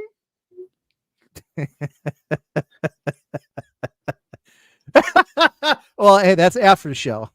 But seriously, guys, send in your emails. I'd love to read them. I'd love to hear what you thought or Yeah, it's whatever. at the bottom down here. It says fridaynightshitshow@gmail.com. .com. .com, yeah. Well, who doesn't put that God. at the end of it? Oh, it could Maybe be it was .org .net or or yeah, .net. or Could be .au. You don't know. Well, We whatever. strive for accuracy on the Shit Show 2.0. The shit show. That means it's gonna. That's why I call it that, because I can't do anything right. I hardly do anything right. I am always messing it up somehow. I think we did fine to entertain the masses. Okay. Well, thank you. But thank you, everybody. I appreciate you coming, hanging out with us for a little while. It was a lot of fun. Have a good night, everybody. Yeah, hang out, and hopefully we'll see you tomorrow evening.